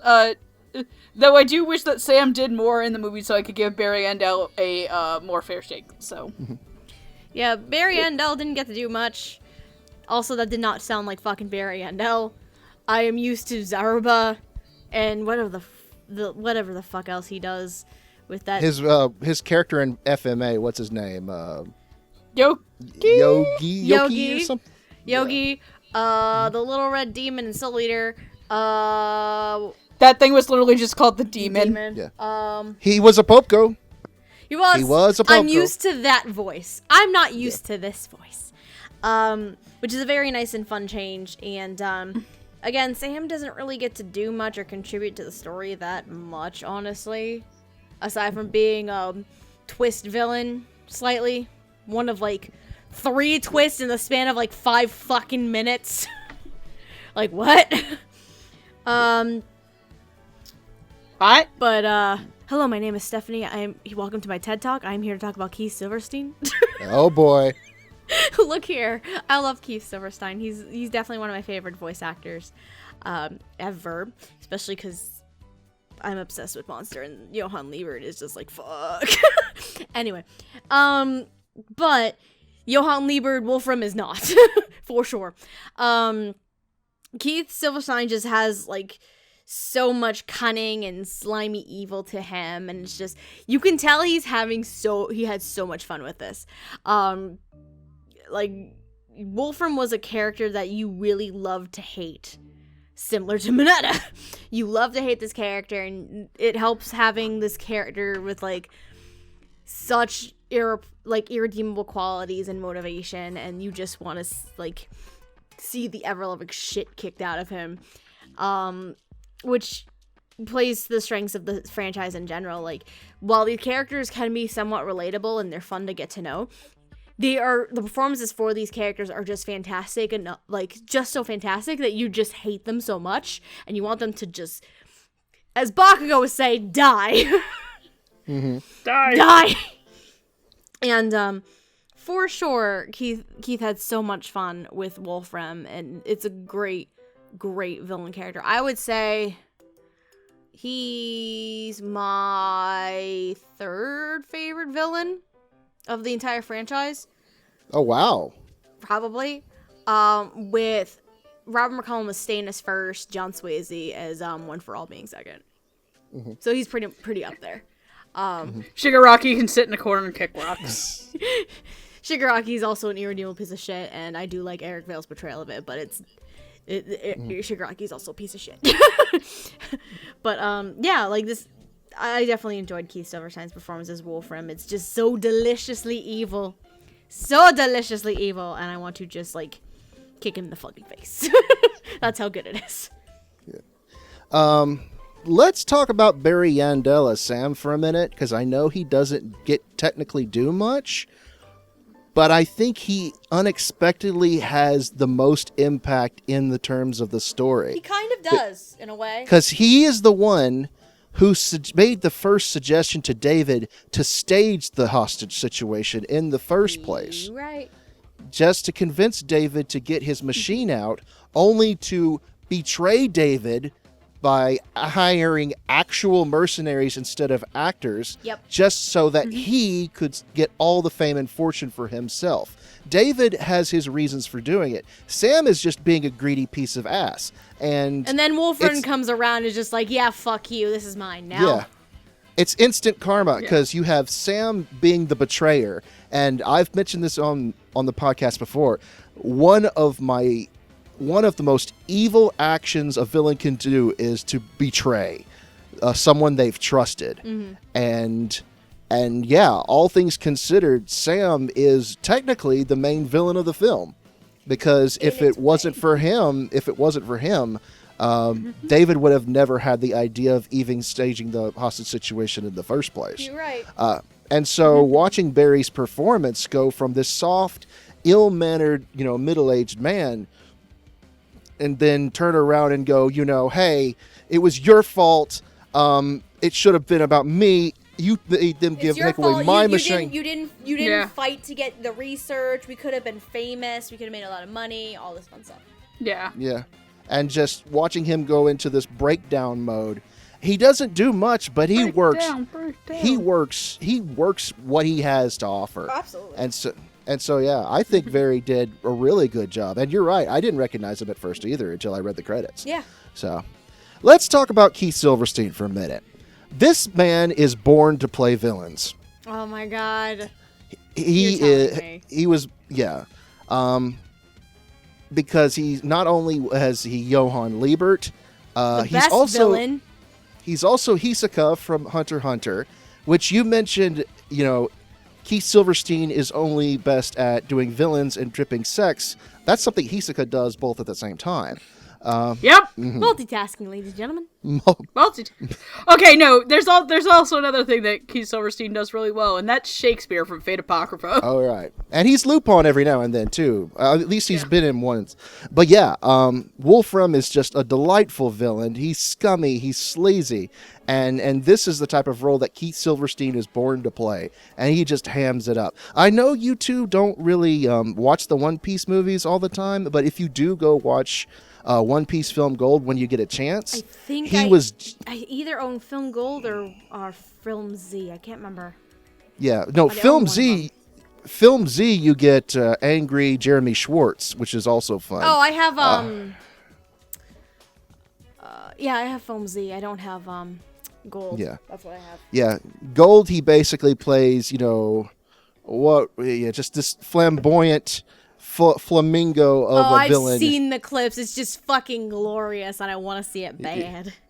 Oh, yeah, but I mean, he puts off very similar vibes to Wolfram here, and it's just a delight to listen to. I think he's probably one of my favorite actors to actually play villainous roles. So, It's just the perfect tone of voice for it, really. yeah. And then there's Johan. And then there's Johan, stupid, sexy Johan. Stupid, sexy Johan. I love Johan. Shut up. Yeah. Stupid, sexy Johan.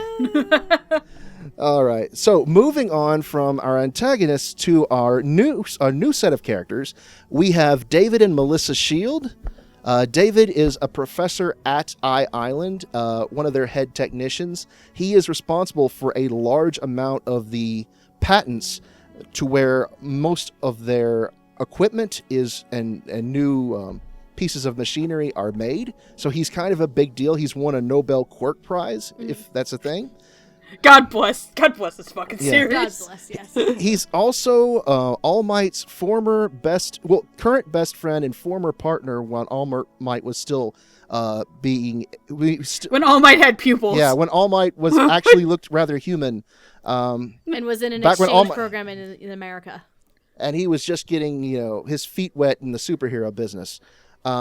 He's also a widower and the father of his daughter Melissa, who is a 17-year-old girl living on the island, trying to follow in her father's footsteps. She makes a few inventions of her own, and she gets caught up in the situation to where she's not taken hostage, but she's teamed up with the Class 1A students in order to help shut the hostage situation down and release the security.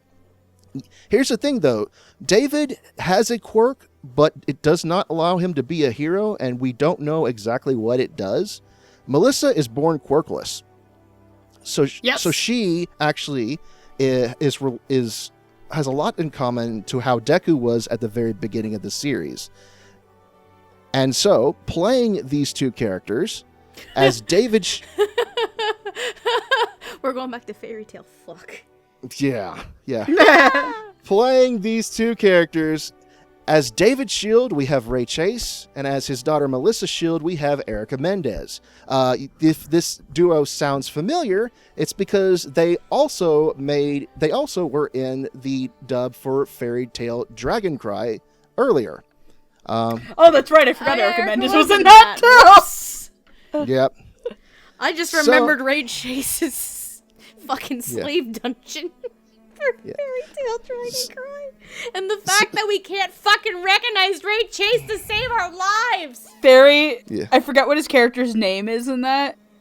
Oh, I forgot. It's he's Ass Bastard is mine as well. Ass Bastard. Yeah. Tags. Yeah. Hypnotism. But anyways, corruption. It's interesting because of Keith Silverstein and now Ray Chase and Erica Mendes is that for the movies, they like to pull in a fairly consistent California cast with these three. And then here's the thing. They actually were the second group of California people to actually be pulled in, technically. True. Yeah. Because Cassandra Lee Morris was the first. Mm-hmm. All right. Side note, the I answer think to the Coda- question of what the character's name is, because this is my life, Zash Kane. Right. Zash. Zash Kane tags. All right. And Zash Kane's hentai tags. So what did we think of the shields? I'll start because I've been going first. So, man, Ray Chase is a vocal chameleon. I both love and hate talking about Ray Chase because I can never recognize him in fucking anything. Damn you, Prince Noctis! Oh god, it is so much weirder because we're recording this as Bungo Season 3 is getting a simuldub, and it's Ray Chase doing a flawless Russian accent. Oh, yes. As Dostoevsky, where he puts a cap in Bryce. Oh, yes.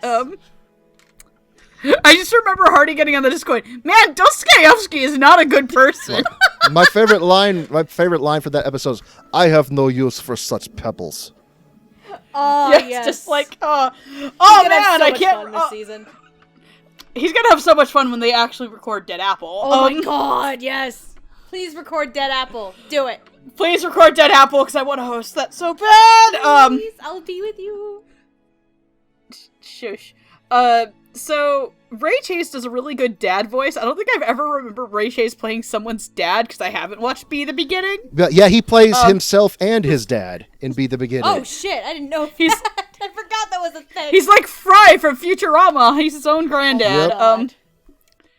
David he gets a lot of David's like emotionality point because David's like does not want to let go of All Might, like the All Might that he knew, and it takes a lot, and he does bad awful things. Yeah. And he's so charismatic and so sympathetic in the whole role, and Ray Chase knocks it out of the park. I really enjoyed that he didn't make.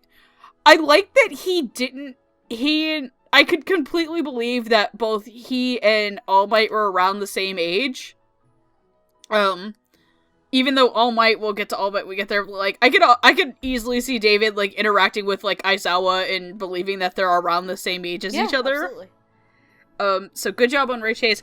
Erica Mendes as Melissa just felt like she was another part of the show that had always been there. Yeah. Like, it didn't feel, it felt as if Melissa Shield has always been in this anime, and that Erica Mendes had always been playing this character. Erica Mendes is an actress that I think has an incredible range. She plays little girls, she plays little boys. Speaking of this, she plays little boys well, and let me repeat my favorite joke as it is Father's Day. Your name is gone, and I'm gonna be gone. Oh. I know That is about my Hunter x Hunter. favorite fucking Hunter x Hunter I know joke. nothing about Hunter x Hunter, thanks. My name is gone, and I'm gonna be gone. That's literally the first episode, Steph. Cool. Good to know. So, she is so good at this, and I really like that she is this character. Like, I'm kind of happy that they didn't save her for, like, somebody in this show where, like, Erica Mendes could yell a ton, or, like, a little boy. I like that she was, like, this sweeter 17-year-old girl. Like, she's the all-American, like, she had the all-American good girl voice. Yeah. Which was great, because she's actually American. So, great, thumbs up to both of them. Oh boy. So Erica Mendes as Melissa Shield. Where are my notes? I just think she's downright fantastic. She's very kind-hearted and very passionate about what she wants to do with her life. And, the biggest testament, like Megan said, she's a part of the franchise that always just seemed to be there, despite it being a one-off character. Which not only is kudos to her, but it's also kudos on the directing and the writing, to make it just seem like a flawless fit in this world. Melissa is just sweet and adorable, and I love her to pieces. And I want to cosplay her former wear so bad. I think that was when I got out of the movie. That was one of the first fucking things I said to everyone. I'm like, I actually want to cosplay Melissa Shield. As someone who's only cosplayed once, I want to cosplay as Melissa Shield.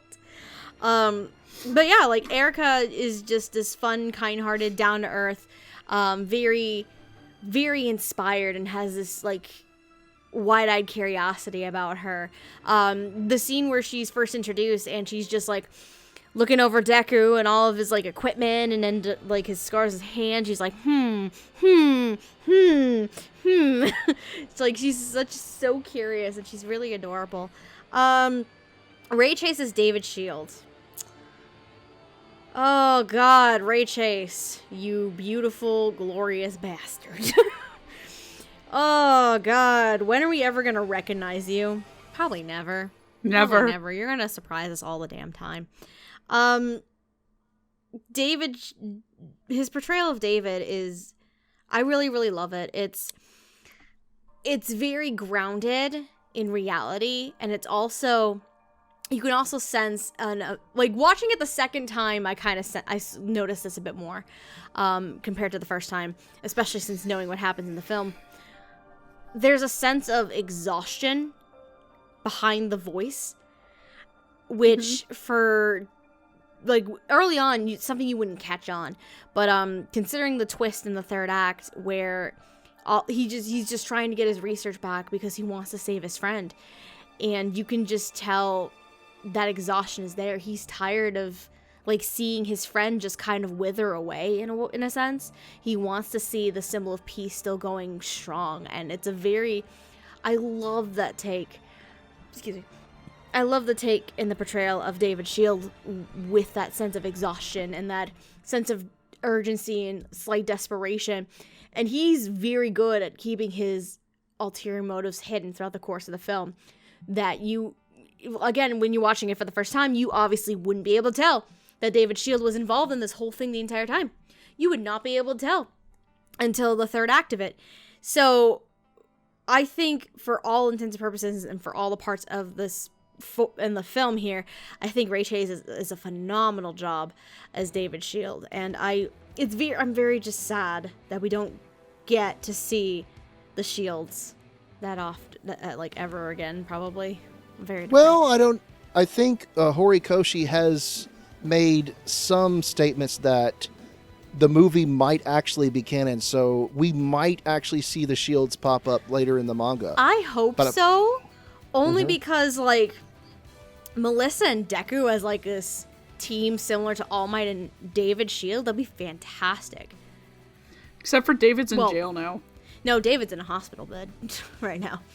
But also jail. No, because that scene at the end after the conflict is resolved, and All Might and David are just watching those two, like, from below, and they, like, this next generation of sorts is like, I want to see this goddamn team up happen. Let's go. Melissa and Deku, let's go. Like, I want to see it. But yeah, I like, it's great additions to the franchise and the story in general, and these two performances are just fantastic. Okay. Yeah. What was I going to say? I don't know. What were you going to say? This happens so often. My brain is rocked. Donkey Pants? Yeah, besides Donkey Pants. It's always Donkey Pants. God damn it. I was taking a drink.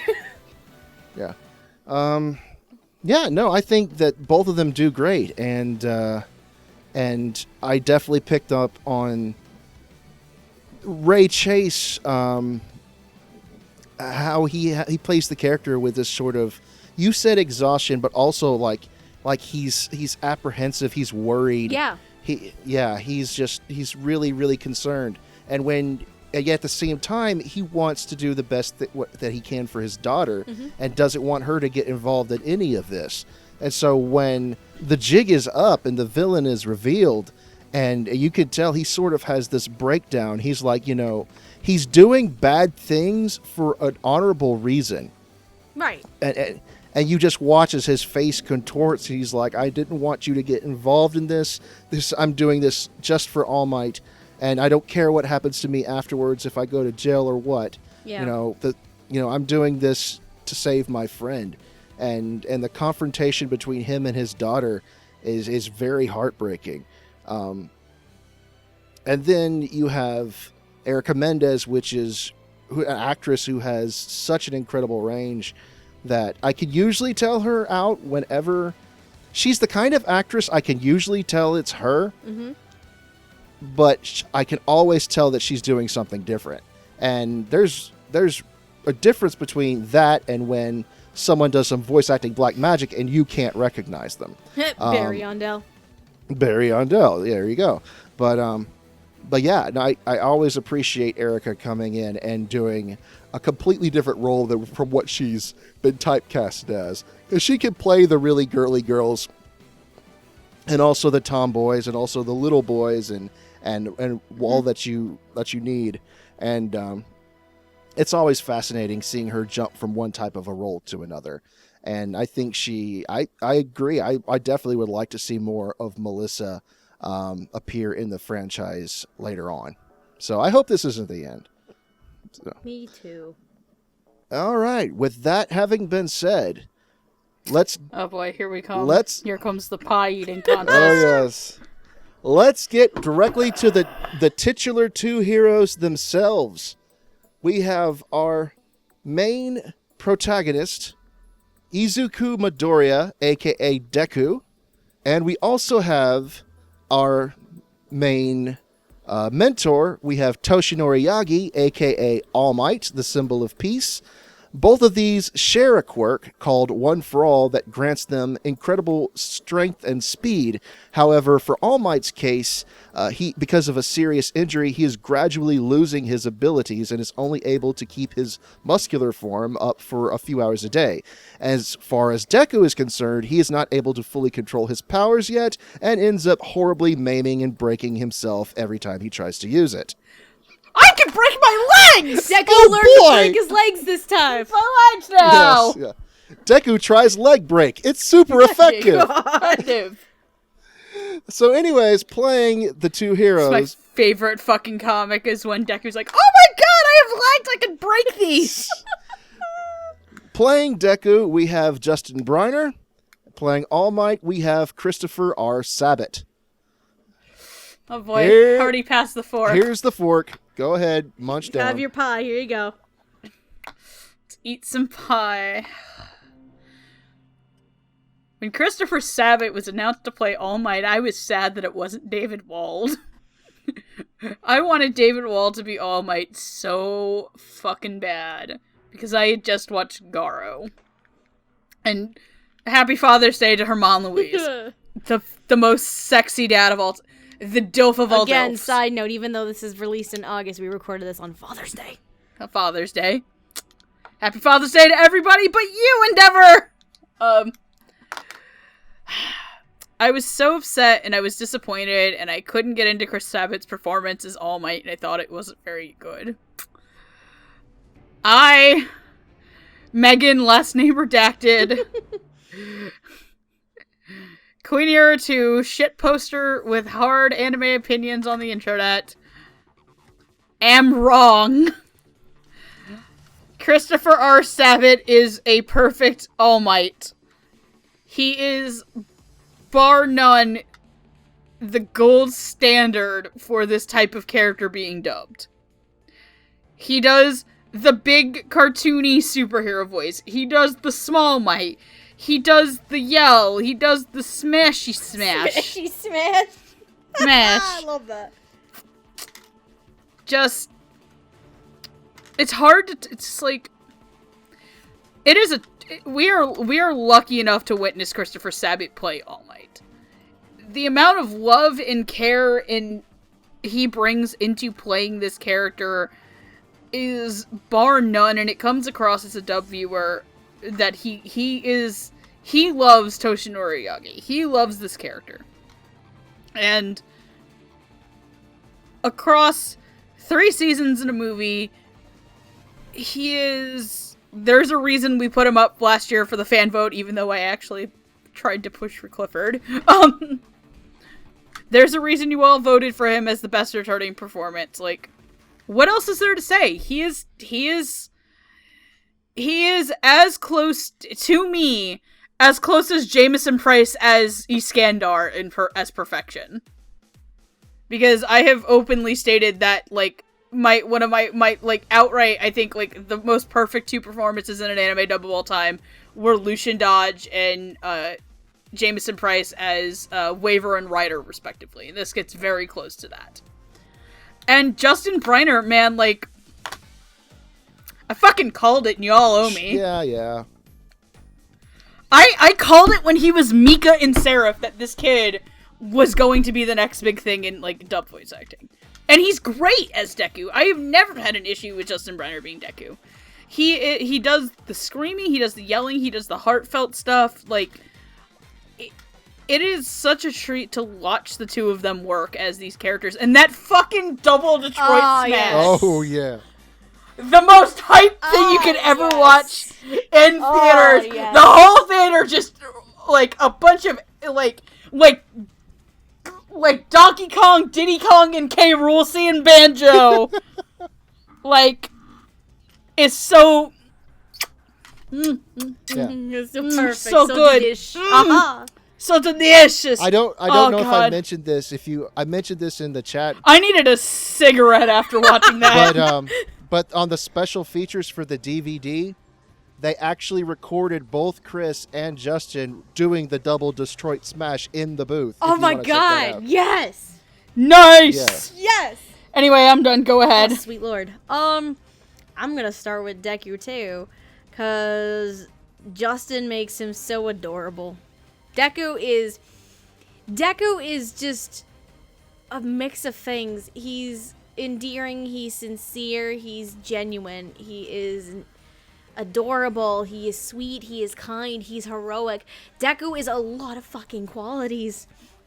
And Justin is able to portray all of them so fantastically. And in this film, it's like the film just takes everything up to 11.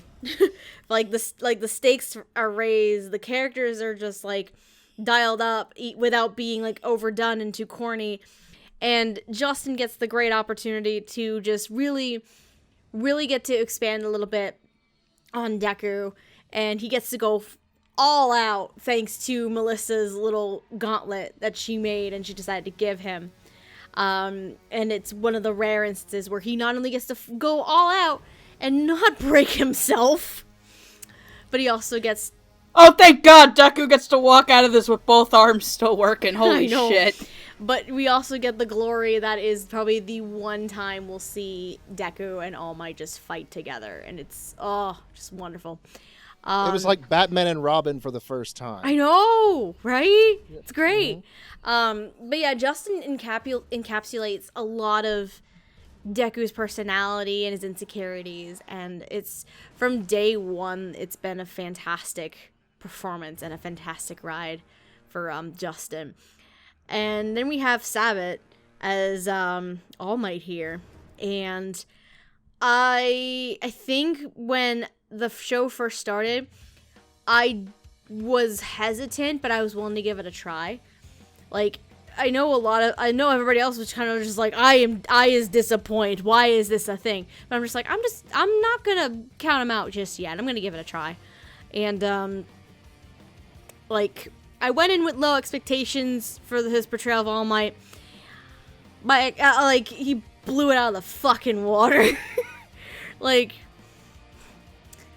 this is one of those moments where you can say that Christopher Sabat is All Might. Like, you can't tell me I'm wrong. You cannot tell me I'm wrong. He has so much fun with the dual personas, where he's the hammy and fun, haha, I am here kind of guy. Then you have the more little laid back, a little more calmer Toshinori here. And then, like, so many different aspects of his personality, the insecurities, the yells and the fights, and there's just so much in All Might's character that Sabat gets to play with in the span of these 3 seasons and the film. That's just fantastic. And what's gonna suck here on out, obviously for those who have watched the show, we don't get actual big All Might anymore. We get Toshinori back for, like, probably forever, except maybe the rare occasions. But I also think, despite the direction of the character trope of the hero itself, I really love him as Small Might Toshinori. Small Might. Well, it doesn't really matter if he's Small Might or All Might. He is still and will forever be the symbol of peace. Absolutely. Mm-hmm. But like, even forced into retirement, he's still a teacher. Absolutely.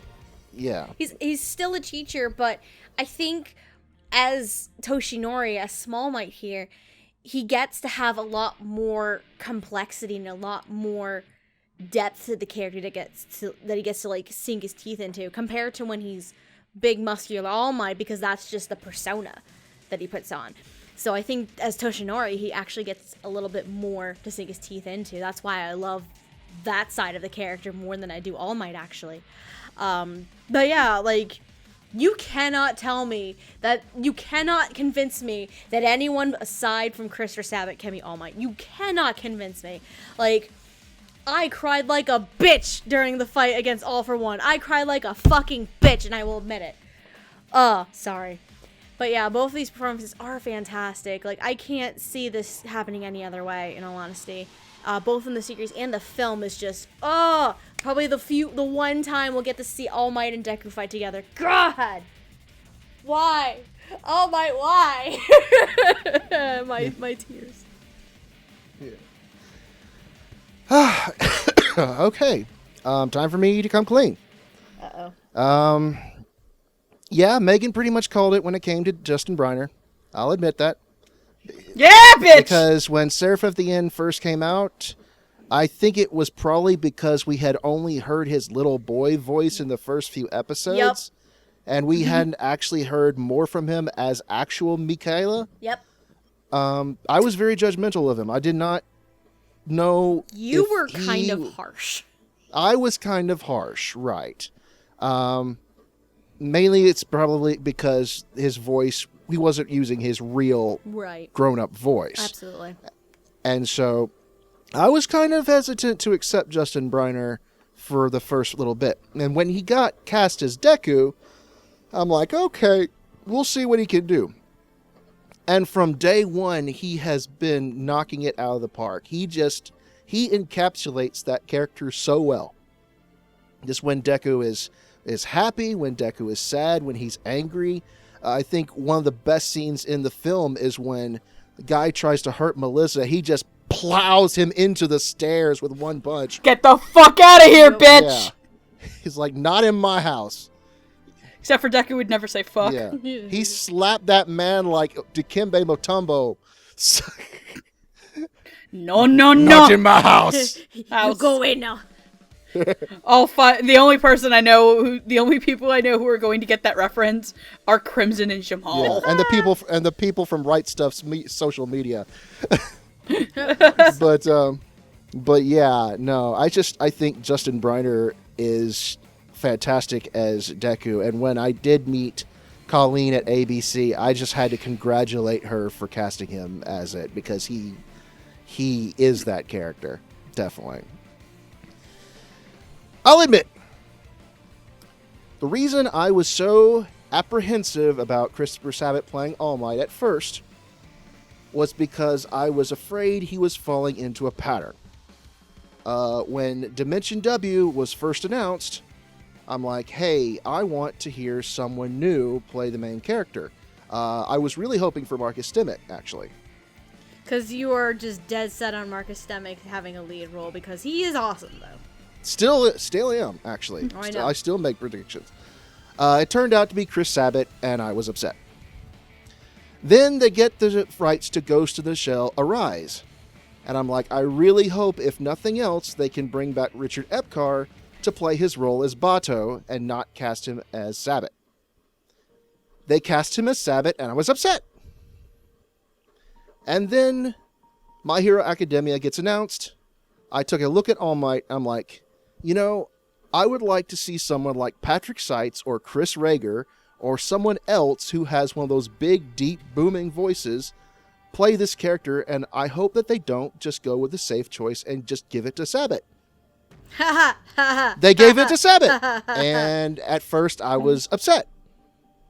And then as season 1 went along, and I think it happened at the moment of the Nomu fight, where he said the line, "You may have heard these words before, but let me teach you what they really mean. Oh, yes. Go beyond! Plus! Oh, my God. Ultra! My ears! I'm sorry for all headphone users. No. tried I'm to just pull in here, like, clapping my hands. I'm like, yep. Yeah. Yep. I pulled the mic back a little bit so that it wouldn't deafen you. That is the moment that I'm like, okay, I was wrong. Chris Sabat is All Might, just like Robert Downey Jr. is Iron Man. You can't. That is a strong statement to Yeah. make. Yeah. And watching the special features on the Blu-ray, they interviewed him and he said that this is literally his favorite thing that he's ever done. You can tell too. Yeah. Much to the anger of every Dragon Ball Z fan. And here's the thing, he loves Dragon Ball. He loves playing all the characters that he does in Dragon Ball. He even directs Dragon Ball. For him to come out for that series that he's devoted a large part of his life to, and to hear him come out and say, hey, I like My Hero better than anything else I've ever done, that's a big statement to make. Oh yeah. And so yes, I have been converted. I am completely in the Christopher Sabat camp now. So plus ultra. Plus Ultra, ladies and gentlemen. Oh my god. Yes. Ah! Sorry. My right. Hero is just so much fun. It really is. Moving into final thoughts, go ahead. Just, is there anything else we need to say other than it's basically the biggest hit? It's fucking great. It's pretty much great. There are flaws, but they are so minute and insignificant that it's hard. Yeah, you have to actually go into looking for flaws, and they are there. But at the end of the day, it's not the most original thing. It's not the most. It's the stuff is great. Fight me. Yeah. My Hero Academia. I've heard a lot of people say, "Oh, it's not original. It's just superheroes. It's so played out right now." It doesn't have to be original. It just has to be good. Yep. Yeah, My Hero Academia isn't going to win any awards for originality, but what it does well, it does with such heart and such, like, gung-ho, and even for the things that it talks about, like, it does a really good job. Like, My Hero Academia is a series that, like, straight up has a character that is seen as a good guy who's a fucking abusive dad. And an abusive husband. And he's a good guy. Yeah. Like, it takes some of the cliches and the tropes that we've gotten used to, both in the superhero genre as well as the shonen genre in general, and twist them and makes it into a way that's not stale, and it's not stale and it's not original, but it's something that you can still, like, find the heart and the complexity and all of this. Just get hyped as shit. Yeah, like, go ahead. I'm sorry.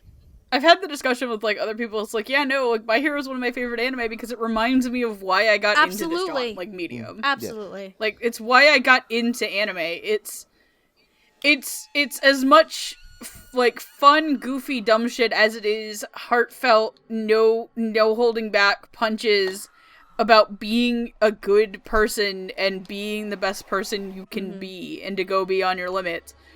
And, like, yeah, no, is it, like, Monster, where, like, I'm gonna sit here and play 3D chess with myself? No, I don't want to fucking play 3D chess while watching My Hero. I'll play 3D chess with myself, but that's just me.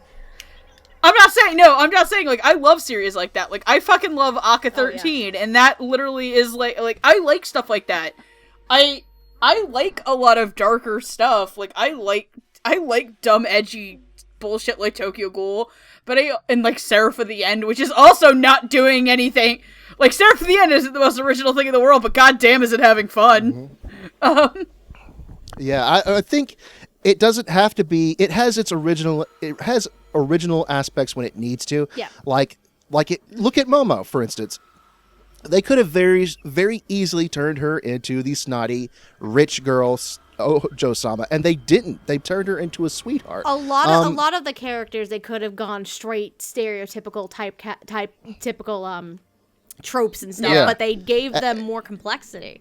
They could have easily made Deku the new kid in school who got bullied and wasn't respected. They turned that around. That he's like more respected in the class than Bakugo is, actually. Because Bakugo's an asshole. Right. They could have made Todoroki this emotionless, cold human being, but you get to learn his story. Like, there's a lot of Yeah, Todoroki could have fucking just been Yuno from Black Clover. Absolutely. Like, it takes a lot of tropes. No offense, Mike, I'm sorry. No offense. It takes a lot of tropes and those unoriginal ideas, but turns them into, like, converts it into a way that is very enjoyable. And that's the franchise in general. And in terms of the film itself, like, it's a very good extension of that, for sure. It's a big celebration of, like, this is what you like about My Hero. Absolutely. Come watch it in, like, HD movie spectacle. Absolutely. And there's another movie coming out eventually. Yay! That we know nothing about. Oh, God. So hopefully we get that one dubbed as well. In short, it's a fantastic series with a fantastic dub. And the movie is fantastic. If you're not watching it, why aren't you watching it? My recommendation for the movie, I said this before, watch it with a group of friends, because that is the best experience in the world. Get shit-faced. Not shit-faced. Just at least watch it with a group of friends, because you will be so hype as fuck. Like, you'll all be cheering as a group. You'll all be just like, oh my god, yeah, go for it. This is not a shit-faced movie. No. This is a soda pop and pizza movie. Absolutely. Can we just soda pop? Guess what we're doing at A-Fest? Yes! Yep. After the con, if we haven't already by the time this goes up. But yes. Anyway, so if you have not yet seen My Hero Academia 2 Heroes, you have to buy it, basically. No. Yep, you have to buy it on Blu-ray or DVD, or Bluray and DVD. Isn't it streaming?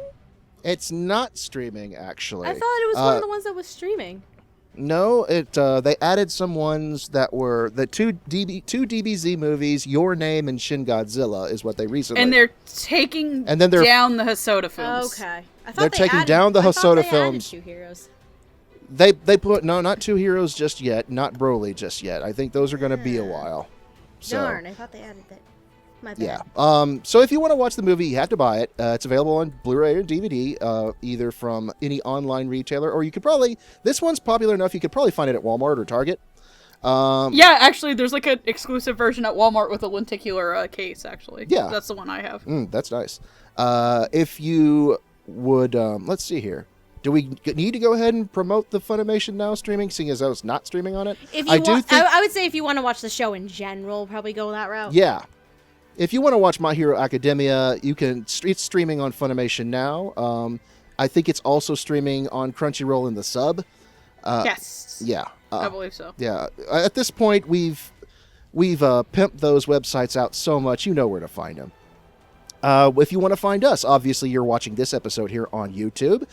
If you want to hear more from us, please click subscribe and click the bell. Post your comments below. We also have our Twitter account, which is dubtalkpodcast at Twitter.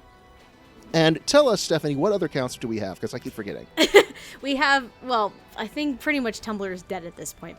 So we have an Instagram and we also have a Twitch account, all of which are at our Dub Talk Podcast. Side note, if you leave a comment on this video, please don't comment how horrible we are for not posting the full fucking movie. Yes, Please, this for is God's not the sake. movie. This is not for the millionth fucking time, and this is like the 3rd year in a row. I'm not going to be surprised that we're going to see comments like this. This is not the movie. You would think that people would be smart, but apparently not. I'm sorry, but there are people who are just like, why is this not the movie? Sorry, tangent over. I need to stop. Please support the official release. Please support the official release. Do not be filthy pirates. We love you all. Yeah. And also, we have a coffee account if you'd like to send us a buck or two. Yes. And I should say this because it'll have launched way, way before this. We do also have a Patreon account. If you're interested in supporting us and helping us grow the channel much, much more, details will be in the description below. All right. And if you want to find Megan, where can we find you? In anime jail. Arrested for anime crimes. No, you can follow me at Queen Era 2. I thought that was Andrew, though.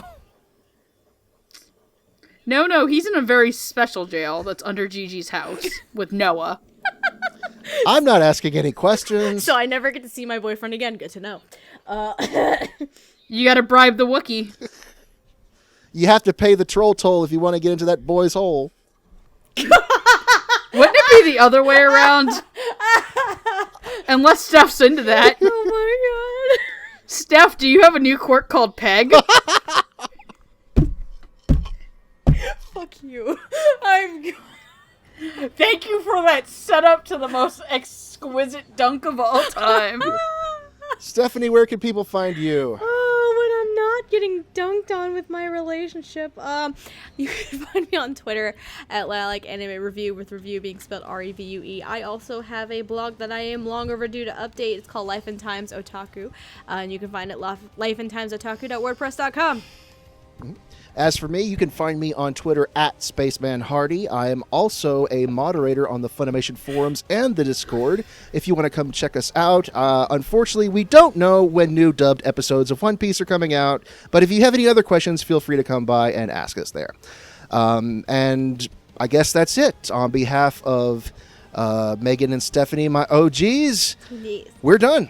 Yeah. Thank you for joining us for Season 3 of Summer at the Movies. I hope y'all enjoyed our fun little rants across Lord knows what different kinds of shit happens around here. Yeah. But let us know, and if you, because this is the third time we've been doing this, but please let us know if you like this yearly thing that we do. Let us know, and if you have ideas for or suggestions for movies for next year that you kind of want to see us cover, let us know too. We might consider it for next year's lineup. But yeah, thank you for joining us for Season 3 of Summer at the Movies. Yeah. Shall we do it for them one last time, ladies? Yes, sir. Sure. On 3. Go beyond. 1, 2, 3. Plus Ultra! Into Andrew's hole. Good night, everybody. I fucking hate you right now. I love you too, Mom. 一つ森が握られたってあまねく